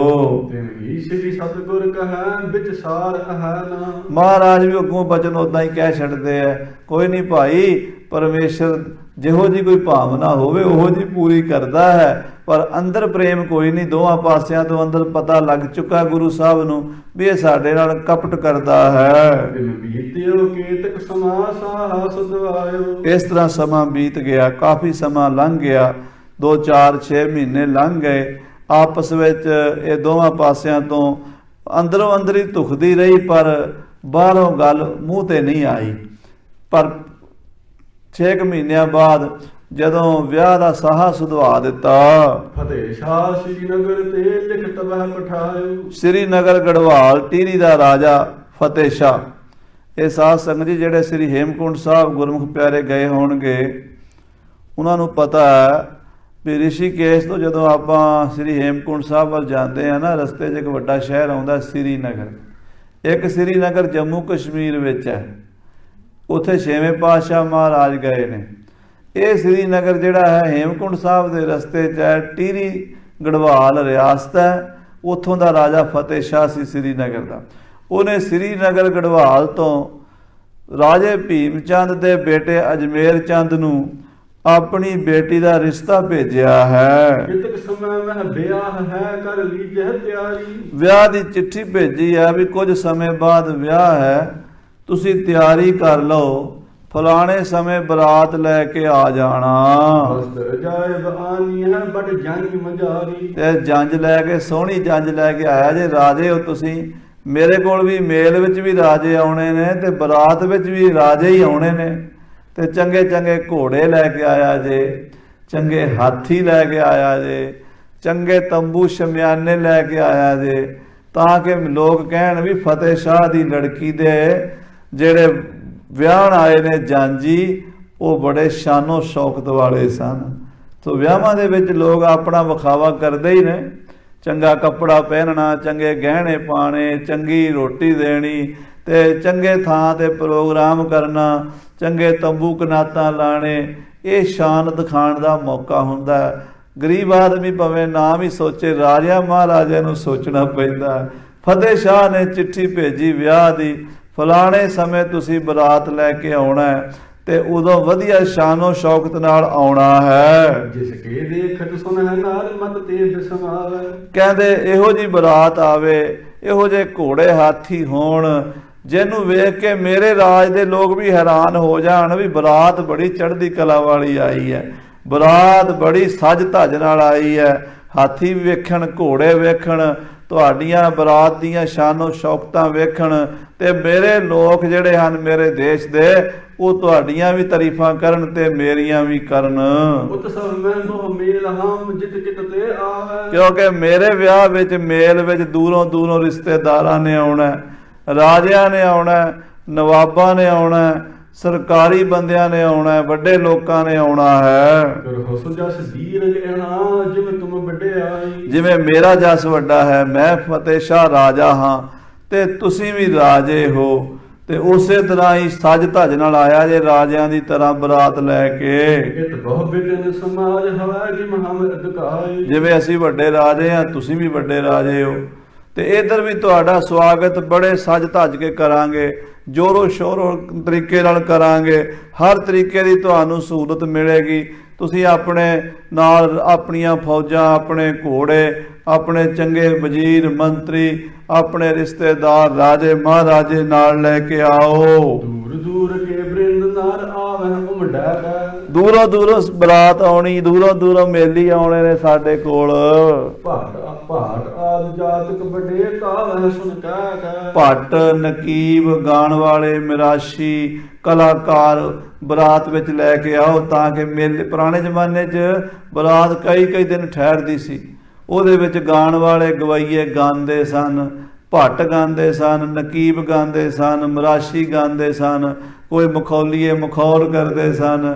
ਵੱਖਰੇ ਵੱਖਰੇ ਤਰੀਕਿਆਂ ਦੇ ਨਾਲ ਉਤਸ਼ਾਹ ਬਣਾਇਆ ਜਾਂਦਾ ਸੀ।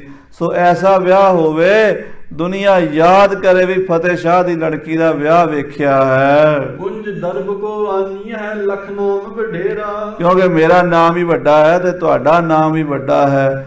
ਲੱਖਾਂ ਰੁਪਈਆ ਮੈਂ ਵਿਆਹ ਤੇ ਖਰਚ ਕਰਨਾ ਹੈ ਤੇ ਤੁਸੀਂ ਵੀ ਕੰਜੂਸੀ ਨਾ ਕਰਿਆ ਜੇ ਭੀਮ ਚੰਦ ਜੀ, ਖੁੱਲੇ ਹੱਥੀਂ ਦਾਨ ਪੁੰਨ ਕਰਿਆ ਜੇ ਸਾਡੇ ਇੱਥੇ ਆ ਕੇ। ਸਭ ਧਾਰਨ ਕੇ ਗਿਰਪਤੀ ਇਕੱਠੇ ਤਿਸ ਬੇਰਾ। 22 ਧਾਰ ਦੇ 22 ਰਾਜੇ ਇਕੱਠੇ ਹੋਣੇ ਨੇ।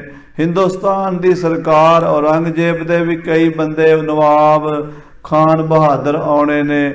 ਦੂਰੋਂ ਨੇੜਿਓਂ ਹੋਰ ਬੜੇ ਵਜ਼ੀਰ, ਮੰਤਰੀ, ਰਿਸ਼ਤੇਦਾਰ, ਅਮੀਰ ਲੋਕ, ਬਿਜ਼ਨਸਮੈਨ, ਵਪਾਰੀ ਲੋਕ ਵੀ ਆਉਣੇ ਨੇ। ਰਾਜਿਆਂ ਦੇ ਵਿਆਹਾਂ ਤੇ ਅਮੀਰਾਂ ਨਹੀਂ ਆਉਣਾ ਹੁੰਦਾ, ਤੂੰ ਵੱਡੇ ਲੋਕਾਂ ਦਾ ਵਿਆਹ ਹੋਣਾ, ਤੁਸੀਂ ਸਜ ਧੱਜ ਕੇ ਆਇਆ ਜੇ। ਸੰਗ ਤੁਮਾਰੇ ਆਏ ਹੈ ਹਮ ਘਰ ਬਹਾਏ। ਤੁਹਾਡੇ ਨਾਲ ਵੀ ਵੱਡੇ ਲੋਕਾਂ ਨੇ ਆਉਣਾ ਤੇ ਸਾਡੇ ਮੇਲ ਵਿੱਚ ਵੀ ਵੱਡੇ ਲੋਕਾਂ ਨੇ ਆਉਣਾ ਹੈ। ਸਮਾਸ ਜਸ ਕੇ ਲੈਨ ਕੋ ਪੁਨ ਕੋਈ ਹੋ ਨ ਪਾਵੇ। ਇਹ ਮੌਕਾ ਕਦੀ ਕਦੀ ਮਿਲਦਾ ਜਸ ਖੱਟਣ ਦਾ, ਲੋਕਾਂ 'ਚ ਵਿਖਾਵਾ ਕਰਨ ਦਾ। ਪੈਸਾ ਤਾਂ ਬੰਦੇ ਕੋਲ ਹੁੰਦਾ, ਪਰ ਉਸ ਪੈਸੇ ਦਾ ਵਿਖਾਵਾ ਵਿਆਹ ਸ਼ਾਦੀ ਤੇ ਹੀ ਹੁੰਦਾ। ਕੋਈ ਪਾਰਟੀ ਕਰਨੀ, ਕੋਈ ਵਿਆਹ ਕਰਨਾ, ਕੋਈ ਫੰਕਸ਼ਨ ਕਰਨਾ, ਲੋਕ ਉੱਥੇ ਲੋਕਾਂ ਨੂੰ ਦਿਖਾਉਂਦੇ ਆ ਵੀ ਸਾਡੇ ਕੋਲ ਪੈਸਾ ਹੈ। ਤੇ ਆਪਾਂ ਰਾਜੇ ਮਹਾਰਾਜੇ ਆ, ਜੇ ਆਪਾਂ ਵਿਆਹ ਸੱਜ ਧੱਜ ਨਾਲ ਕਰਾਂਗੇ ਤੇ 10-20 ਸਾਲ ਤੱਕ ਸਾਡੀ ਚਰਚਾ ਚੱਲੇਗੀ ਵੀ ਫਲਾਣੇ ਰਾਜਿਆਂ ਦਾ ਵਿਆਹ ਵੇਖਿਆ ਸੀਗਾ। ਤੇ ਜੇ ਆਪਾਂ ਐਵੇਂ ਹੀ ਵਿਆਹ ਕਰ ਲਿਆ, ਕਿਸੇ ਨੂੰ ਪਤਾ ਹੀ ਨਾ ਲੱਗਾ, ਤੇ ਲੋਕ ਕਹਿਣਗੇ ਰਾਜੇ ਦੋਵੇਂ ਕੰਜੂਸ ਨਿਕਲੇ ਨੇ, ਖਰਚਾ ਕਰਨ ਦੇ ਮਾਰੇ ਵਿਆਹ ਛੋਟਾ ਹੀ ਕਰ ਲਿਆ। ਆਪਾਂ ਵਿਆਹ ਵੱਡਾ ਕਰਨਾ ਹੈ। ਇਸ ਕਰਕੇ ਭੀਮ ਚੰਦ ਜੀ ਸੱਜ ਧੱਜ ਨਾਲ ਸਾਰਾ ਸਾਜੋ ਸਮਾਨ, ਚੰਗੇ ਘੋੜੇ ਲੈ ਕੇ ਆਇਆ ਜੇ, ਚੰਗੇ ਹਾਥੀ ਲੈ ਕੇ ਆਇਆ ਜੇ, ਚੰਗੇ ਤੰਬੂ ਸ਼ਮਿਆਨੇ ਕਨਾਤਾਂ ਲੈ ਕੇ ਆਇਆ ਜੇ। ਜਿਹੜੀਆਂ ਚੀਜ਼ਾਂ ਵਿਆਹ 'ਚ ਸਾਡੀ ਤੁਹਾਡੀ ਸ਼ੋਭਾ ਬਣਾਉਣ, ਉਹ ਚੀਜ਼ਾਂ ਲੈ ਕੇ ਆਇਆ ਜੇ। ਯਾਦਿਕ ਚਾਹੇ ਅਦਿਕਤਾ ਭੇਜੀ ਲਿਖ ਪਾਤੀ। ਇਸ ਤਰ੍ਹਾਂ ਸਾਧ ਸੰਗਤ ਜੀ, ਰਾਜੇ ਫਤਿਹ ਸ਼ਾਹ ਨੇ ਗੁਰੂ ਗੋਬਿੰਦ ਸਿੰਘ ਸਾਹਿਬ ਮਹਾਰਾਜ ਦੇ ਵਿਰੋਧੀ ਰਾਜਾ ਭੀਮ ਚੰਦ ਵੱਲ ਵਿਆਹ ਦੀ ਚਿੱਠੀ ਲਿਖੀ ਹੈ। ਭੀਮ ਚੰਦ ਆਨੰਦ ਮੈਂ ਪਟ ਸੀਤਲ ਛਾਤੀ। ਰਾਜੇ ਭੀਮ ਚੰਦ ਨੂੰ ਆਪਣੇ ਪੁੱਤਰ ਅਜਮੇਰ ਚੰਦ ਦੇ ਵਿਆਹ ਦਾ ਬੜਾ ਚਾਅ ਸੀ। ਉਹਨੂੰ ਚਿੱਠੀ ਪੜ੍ਹ ਕੇ ਬੜੀ ਸ਼ਾਂਤੀ ਮਿਲੀ, ਸੁੱਖ ਮਿਲਿਆ, ਛਾਤੀ ਠੰਡੀ ਹੋਈ। ਆਗੇ ਗੀਤ ਕਮਾਸ ਤੇ ਕਰਬੇ ਲਗ ਤਿਆਰੀ। ਕਹਿੰਦੇ ਕਈ ਮਹੀਨੇ ਪਹਿਲਾਂ ਹੀ ਵਿਆਹ ਦੀਆਂ ਤਿਆਰੀਆਂ ਕਰਨ ਲੱਗ ਪਿਆ ਭੀਮ ਚੰਦ। ਸਕਲ ਸਮਗਰੀ ਸੰਚਕਾਰ ਧਰ ਸਦਨ ਮਝਾਰੀ। ਵਿਆਹ ਵਾਸਤੇ ਜੋ ਕੁਝ ਵੀ ਚਾਹੀਦਾ ਉਹ ਪਹਿਲਾਂ ਹੀ ਇਕੱਠਾ ਕਰਨ ਲੱਗ ਪਿਆ, ਕਿਉਂਕਿ ਵਿਆਹ ਮਾੜੇ ਤੋਂ ਮਾੜੇ ਬੰਦੇ ਦੇ ਘਰ ਵੀ ਹੋਵੇ, 10, 20, 50 ਬੰਦੇ ਤੇ ਉੱਥੇ ਵੀ ਆਉਂਦੇ, ਉਹਦੀ ਵੀ ਤਿਆਰੀ ਕਰਨੀ ਪੈਂਦੀ ਹੈ। ਤੇ ਰਾਜਿਆਂ ਦਾ ਤੁਹਾਨੂੰ ਪਤਾ ਵੀ ਹਜ਼ਾਰਾਂ ਬੰਦਿਆਂ ਦਾ ਲੰਗਰ ਪੱਕਣਾ, ਹਜ਼ਾਰਾਂ ਬੰਦਿਆਂ ਦੇ ਵਾਸਤੇ ਕੱਪੜੇ ਸਵਾਣੇ ਨੇ, ਹਜ਼ਾਰਾਂ ਬੰਦਿਆਂ ਦੇ ਗਹਿਣੇ ਬਣਨੇ ਨੇ, ਹਜ਼ਾਰਾਂ ਬੰਦਿਆਂ ਦਾ ਸਰੋਪੇ ਦੇ ਕੇ ਸਨਮਾਨ ਕਰਨਾ ਹੈ। ਉਸੇ ਤਰ੍ਹਾਂ ਦੀ ਫਿਰ ਵੱਡੀ ਤਿਆਰੀ ਰਾਜਾ ਭੀਮ ਚੰਦ ਕਰਵਾਉਣ ਲੱਗਾ। ਮੋਲ ਕਿਤਕ ਗੱਜ ਬਾਜ ਲੈ ਕਰਵਾਏ ਸਕੇਲੇ। ਰਾਜੇ ਨੇ ਨਵੇਂ ਘੋੜੇ ਵੀ ਖਰੀਦੇ ਨੇ, ਸੈਂਕੜੇ ਘੋੜੇ ਨਵੇਂ ਖਰੀਦੇ ਨੇ, ਕਈ ਹਾਥੀ ਖਰੀਦੇ ਨੇ। ਸ਼ਾਸਤਰ ਬਾਸਤਰ ਜਿਤਕ ਹੁੰਦੇ ਸੰਚਿਤ ਗਨ ਲੀਲੇ। ਵਧੀਆ ਵਧੀਆ ਸੋਨੇ ਦੇ ਮੁੱਠੇ ਵਾਲੀਆਂ ਤਲਵਾਰਾਂ, ਜਿਹੜੇ ਹੀਰੇ ਜੜੇ ਹੋਏ, ਕੁਟਾਰਾਂ, ਸ਼ਸਤਰ ਬਸਤਰ, ਕੱਪੜੇ ਵਧੀਆ ਤੋਂ ਵਧੀਆ, ਮਹਿੰਗੇ ਤੋਂ ਮਹਿੰਗੇ ਬਣਵਾਏ ਨੇ। ਵਸਤਰ ਜਾਇ ਵਿਚਿਤ ਵਤੋ ਗੁਰ ਬਿਨ ਨਹਿ ਆਨਾ। ਫਿਰ ਇਹ ਸੋਚਦਾ ਵੀ ਗੁਰੂ ਗੋਬਿੰਦ ਸਿੰਘ ਸਾਹਿਬ ਦੇ ਕੋਲ ਬੜੀਆਂ ਕੀਮਤੀ ਚੀਜ਼ਾਂ ਨੇ, ਉਹਨਾਂ ਵਿੱਚੋਂ ਪ੍ਰਸ਼ਾਦੀ ਹਾਥੀ ਤਾਂ ਦੁਨੀਆ ਦੀ ਇੱਕ ਵੱਖਰੀ ਚੀਜ਼ ਹੈ। ਪ੍ਰਸ਼ਾਦੀ ਹਾਥੀ ਸੀ। ਇਹ ਰਾਜਾ ਰਤਨ ਰਾਏ ਅਸਾਮ ਦਾ ਰਾਜਾ ਸੀ। ਸਾਧ ਸੰਗਤ ਜੀ, ਸ੍ਰੀ ਗੁਰੂ ਤੇਗ ਬਹਾਦਰ ਸਾਹਿਬ ਜੀ ਮਹਾਰਾਜ ਜਦੋਂ ਅਸਾਮ ਗਏ ਨੇ, ਉੱਥੇ ਰਾਜੇ ਨੇ, ਉੱਥੋਂ ਦੇ ਰਾਜੇ, ਕਾਮਰੂਪ ਦੇਸ਼ ਦੇ ਰਾਜੇ ਨੇ ਬੇਨਤੀ ਕੀਤੀ, ਗਰੀਬ ਨਵਾਜ ਤੁਸੀਂ ਸਾਡੀ ਲੜਾਈ ਤਾਂ ਮਿਟਾ ਦਿੱਤੀ ਹੈ ਰਾਜੇ ਬਿਸ਼ਨ ਸਿੰਘ ਨਾਲ, ਪਰ ਸਾਡੇ ਤੇ ਹੁਣ ਇੱਕ ਹੋਰ ਕਿਰਪਾ ਕਰੋ, ਮੇਰਾ ਵਾਰਸ ਕੋਈ ਨਹੀਂ ਹੈ, ਮੇਰੇ ਘਰ ਬੱਚਾ ਕੋਈ ਨਹੀਂ ਹੈ।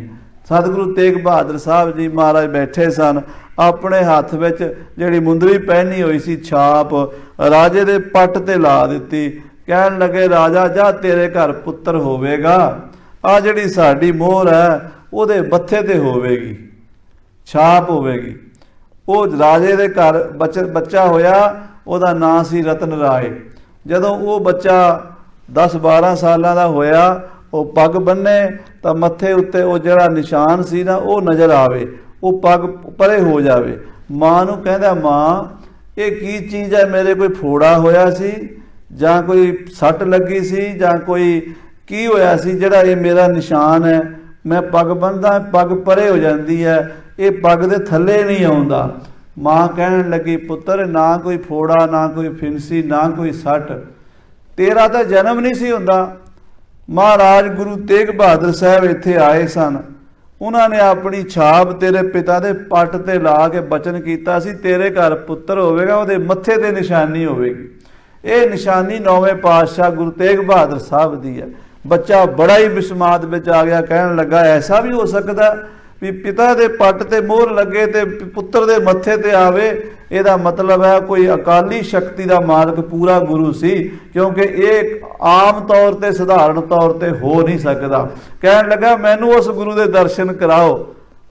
ਮਾਂ ਕਹਿਣ ਲੱਗੀ, ਪੁੱਤਰ ਉਹ ਤਾਂ ਧਰਮ ਦੀ ਰਾਖੀ ਲਈ ਦਿੱਲੀ ਵਿੱਚ ਆਪਣਾ ਸੀਸ ਵਾਰ ਗਏ ਨੇ, ਸ਼ਹੀਦੀ ਪਾ ਗਏ ਨੇ, ਪਰ ਉਹਨਾਂ ਦੇ ਸਪੁੱਤਰ ਸ੍ਰੀ ਗੁਰੂ ਗੋਬਿੰਦ ਸਿੰਘ ਮਹਾਰਾਜ ਜੀ ਅਨੰਦਪੁਰ ਦੀ ਧਰਤੀ ਤੇ ਬਿਰਾਜਮਾਨ ਨੇ, ਪਰ ਉਹ ਪੰਜਾਬ ਦੇਸ਼ ਵਿੱਚ ਨੇ, ਇੱਥੋਂ ਹਜ਼ਾਰਾਂ ਮੀਲ ਦੂਰ, ਬਹੁਤ ਦੂਰ ਹੈ, ਅਸਾਮ ਤੋਂ ਜਾਣਾ ਔਖਾ ਹੈ।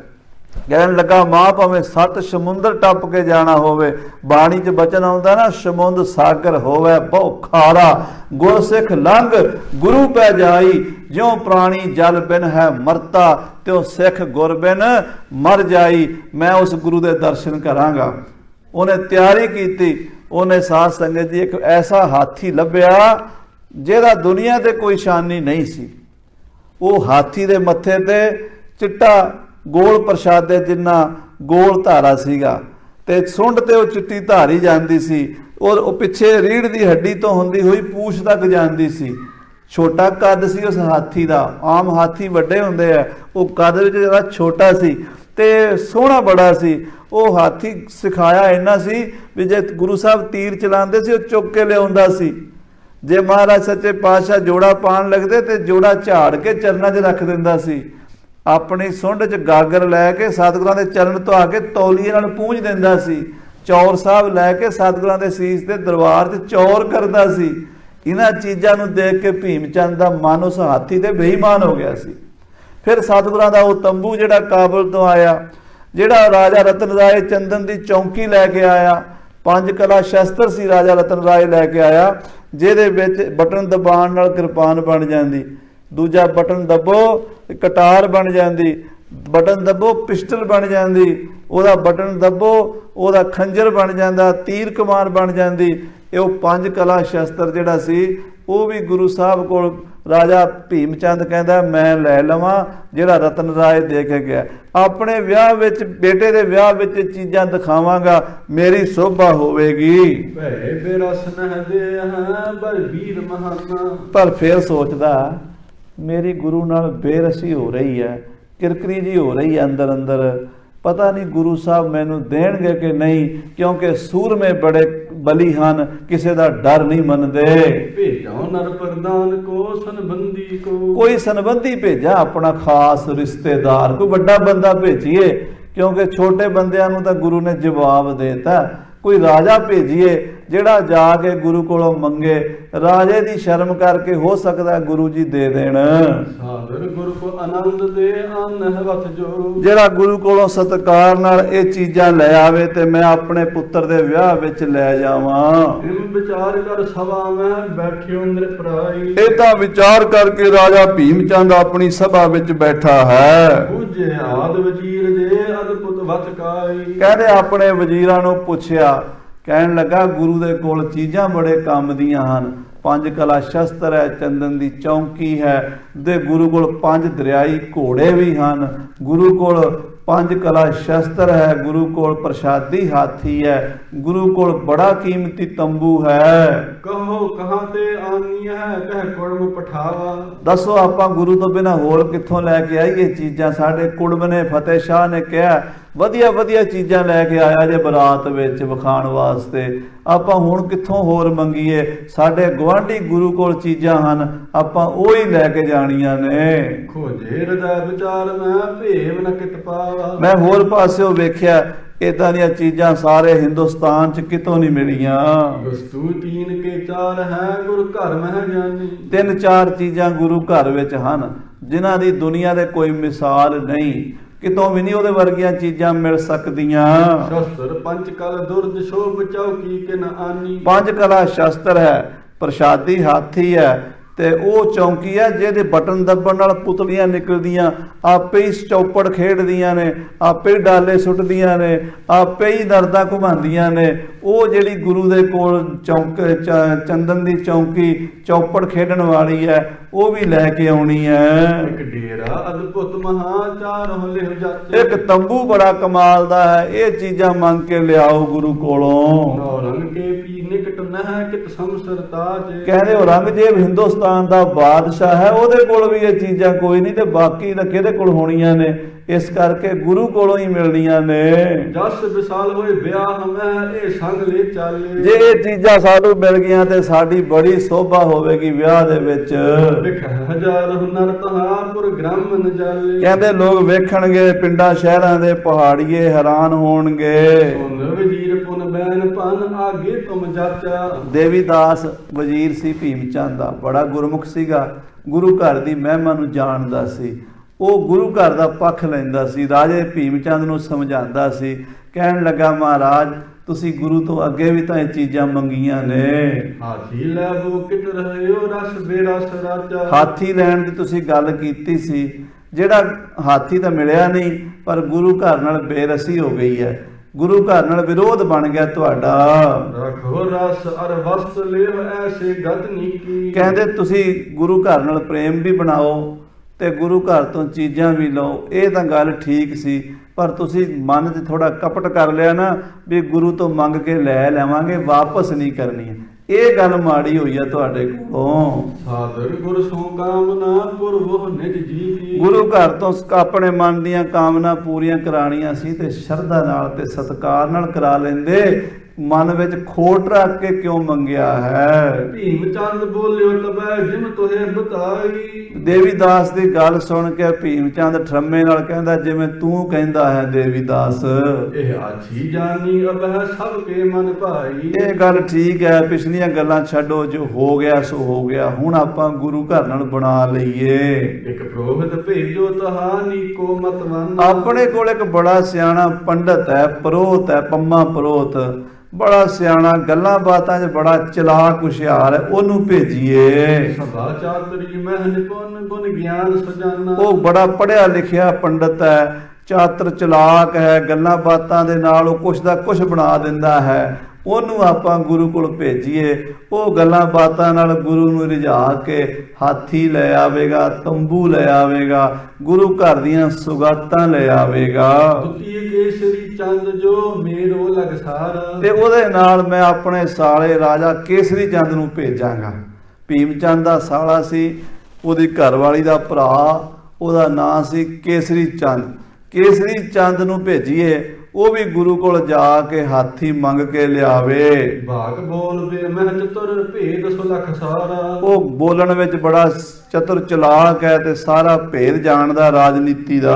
ਭੇਜੋ ਵੱਡੇ ਸਮਾਜ ਸੋ ਅਨ ਹਵਥ ਚਾਰੇ, ਉਹਨਾਂ ਦੇ ਨਾਲ 10 20 50 ਬੰਦੇ ਵੀ ਭੇਜੋ ਤੇ ਗੁਰੂ ਘਰ ਨੂੰ ਤੋਹਫੇ ਵੀ ਭੇਜੋ ਤੇ ਗੁਰੂ ਨੂੰ ਖੁਸ਼ ਕਰਕੇ ਚਾਰੇ ਚੀਜ਼ਾਂ, ਇੱਕ ਤੰਬੂ, ਇੱਕ ਪ੍ਰਸ਼ਾਦੀ ਹਾਥੀ, ਇੱਕ 5 ਕਲਾ ਸ਼ਸਤਰ ਤੇ ਇੱਕ ਉਹ ਚੰਦਨ ਵਾਲੀ ਚੌਂਕੀ ਜਿਹਦਾ ਬਟਨ ਦੱਬਣ ਦੇ ਨਾਲ ਹੀ ਚੌਪੜ ਖੇਡਣਾ ਸ਼ੁਰੂ ਹੋ ਜਾਂਦਾ ਸੀ, ਉਹ ਲੈ ਕੇ ਆਓ। ਆਸਮ ਸਤ ਸਭ ਕਰ ਉਠੇ ਚਲ ਜਾਹੇ ਸਕਾਰੇ, ਕਹਿੰਦੇ ਇਸ ਤਰ੍ਹਾਂ ਦੀ ਸਲਾਹ ਕਰਕੇ ਇਹਨਾਂ ਨੇ ਸਭਾ ਬਰਖਾਸਤ ਕੀਤੀ ਕਿ ਕੱਲ ਨੂੰ ਪੰਮਾ ਪ੍ਰੋਹਤ ਅਤੇ ਰਾਜਾ ਕੇਸਰੀ ਚੰਦ ਆਨੰਦਪੁਰ ਸਾਹਿਬ ਜਾਣਗੇ ਤੇ ਗੁਰੂ ਕੋਲੋਂ ਚੀਜ਼ਾਂ ਮੰਗ ਕੇ ਲਿਆਉਣਗੇ। ਸੋਰਠਾ ਨਿਜ ਨਿਜ ਸਦਨ ਸਿਧਾਏ ਬਸੇ ਬਤਾਈ ਜਾਮਨੀ, ਰਾਤ ਇਹਨਾਂ ਨੇ ਆਪਣੇ ਆਪਣੇ ਘਰਾਂ 'ਚ ਜਾ ਕੇ ਗੁਜ਼ਾਰੀ, ਸੁੱਤੇ ਨੇ। ਉਹਦੇ ਦਿਵਸ ਕੋ ਰਾਏ ਸੌਚ ਇਸ਼ਨਾਨੇ ਮਿਲੇ ਸਭ, ਜਦੋਂ ਅਗਲਾ ਸੂਰਜ ਚੜ੍ਹਿਆ, ਅਗਲੇ ਦਿਨ ਇਹਨਾਂ ਨੇ ਇਸ਼ਨਾਨ ਪਾਨ ਕੀਤੇ, ਕੱਪੜੇ ਪਾਏ। ਰਾਜਾ ਕੇਸਰੀ ਚੰਦ ਜੋ ਭੀਮ ਚੰਦ ਦਾ ਸਾਲਾ ਹੈ, ਨਾਲ ਪੰਮੇ ਪ੍ਰੋਹਤ ਨੂੰ ਲੈ ਕੇ ਸ੍ਰੀ ਅਨੰਦਪੁਰ ਸਾਹਿਬ ਆਵੇਗਾ। 10ਵੇਂ ਪਾਤਸ਼ਾਹ ਦੇ ਸਾਹਮਣੇ ਪੰਮਾ ਪ੍ਰੋਹਤ ਬੜੀਆਂ ਮਿੱਠੀਆਂ ਮਿੱਠੀਆਂ ਗੱਲਾਂ ਕਰੇਗਾ, ਪਰ ਸਤਿਗੁਰੂ ਜਾਣੀ ਜਾਣ ਉਹਨਾਂ ਦੀਆਂ ਗੱਲਾਂ ਵਿੱਚ ਨਹੀਂ ਆਉਣਗੇ। ਉਹ ਕਥਾ ਆਪਾਂ ਅੱਗੇ ਸਰਵਣ ਕਰਾਂਗੇ। ਸਮੇਂ ਦੇ ਲਿਹਾਜ਼ ਨਾਲ ਸਮਾਪਤੀ ਹੈ। ਹੇ ਗੋਬਿੰਦ, ਹੇ ਗੋਪਾਲ, ਹੇ ਦਇਆਲ ਲਾਲ, ਪ੍ਰਾਣਨਾਥ ਅਨਾਥ ਸਖੇ ਦੀਨ ਦਰਦ ਨਿਵਾ, ਹੇ ਸਮਰੱਥ ਅਗੰਮ ਪੂਰਨ ਮੋਹਿ ਮਾਇਆ ਅੰਧਕੂਪ ਮਹਾ ਭਿਆਨ ਨਾਨਕ ਪਾਰਿ ਉਤਾਰ ਆਏ ਪ੍ਰਭ ਸਰਣਾਗਤੀ ਕਿਰਪਾ ਨਿਤ ਦੇ ਏਕ ਅਖਰ ਹਰ ਮਨ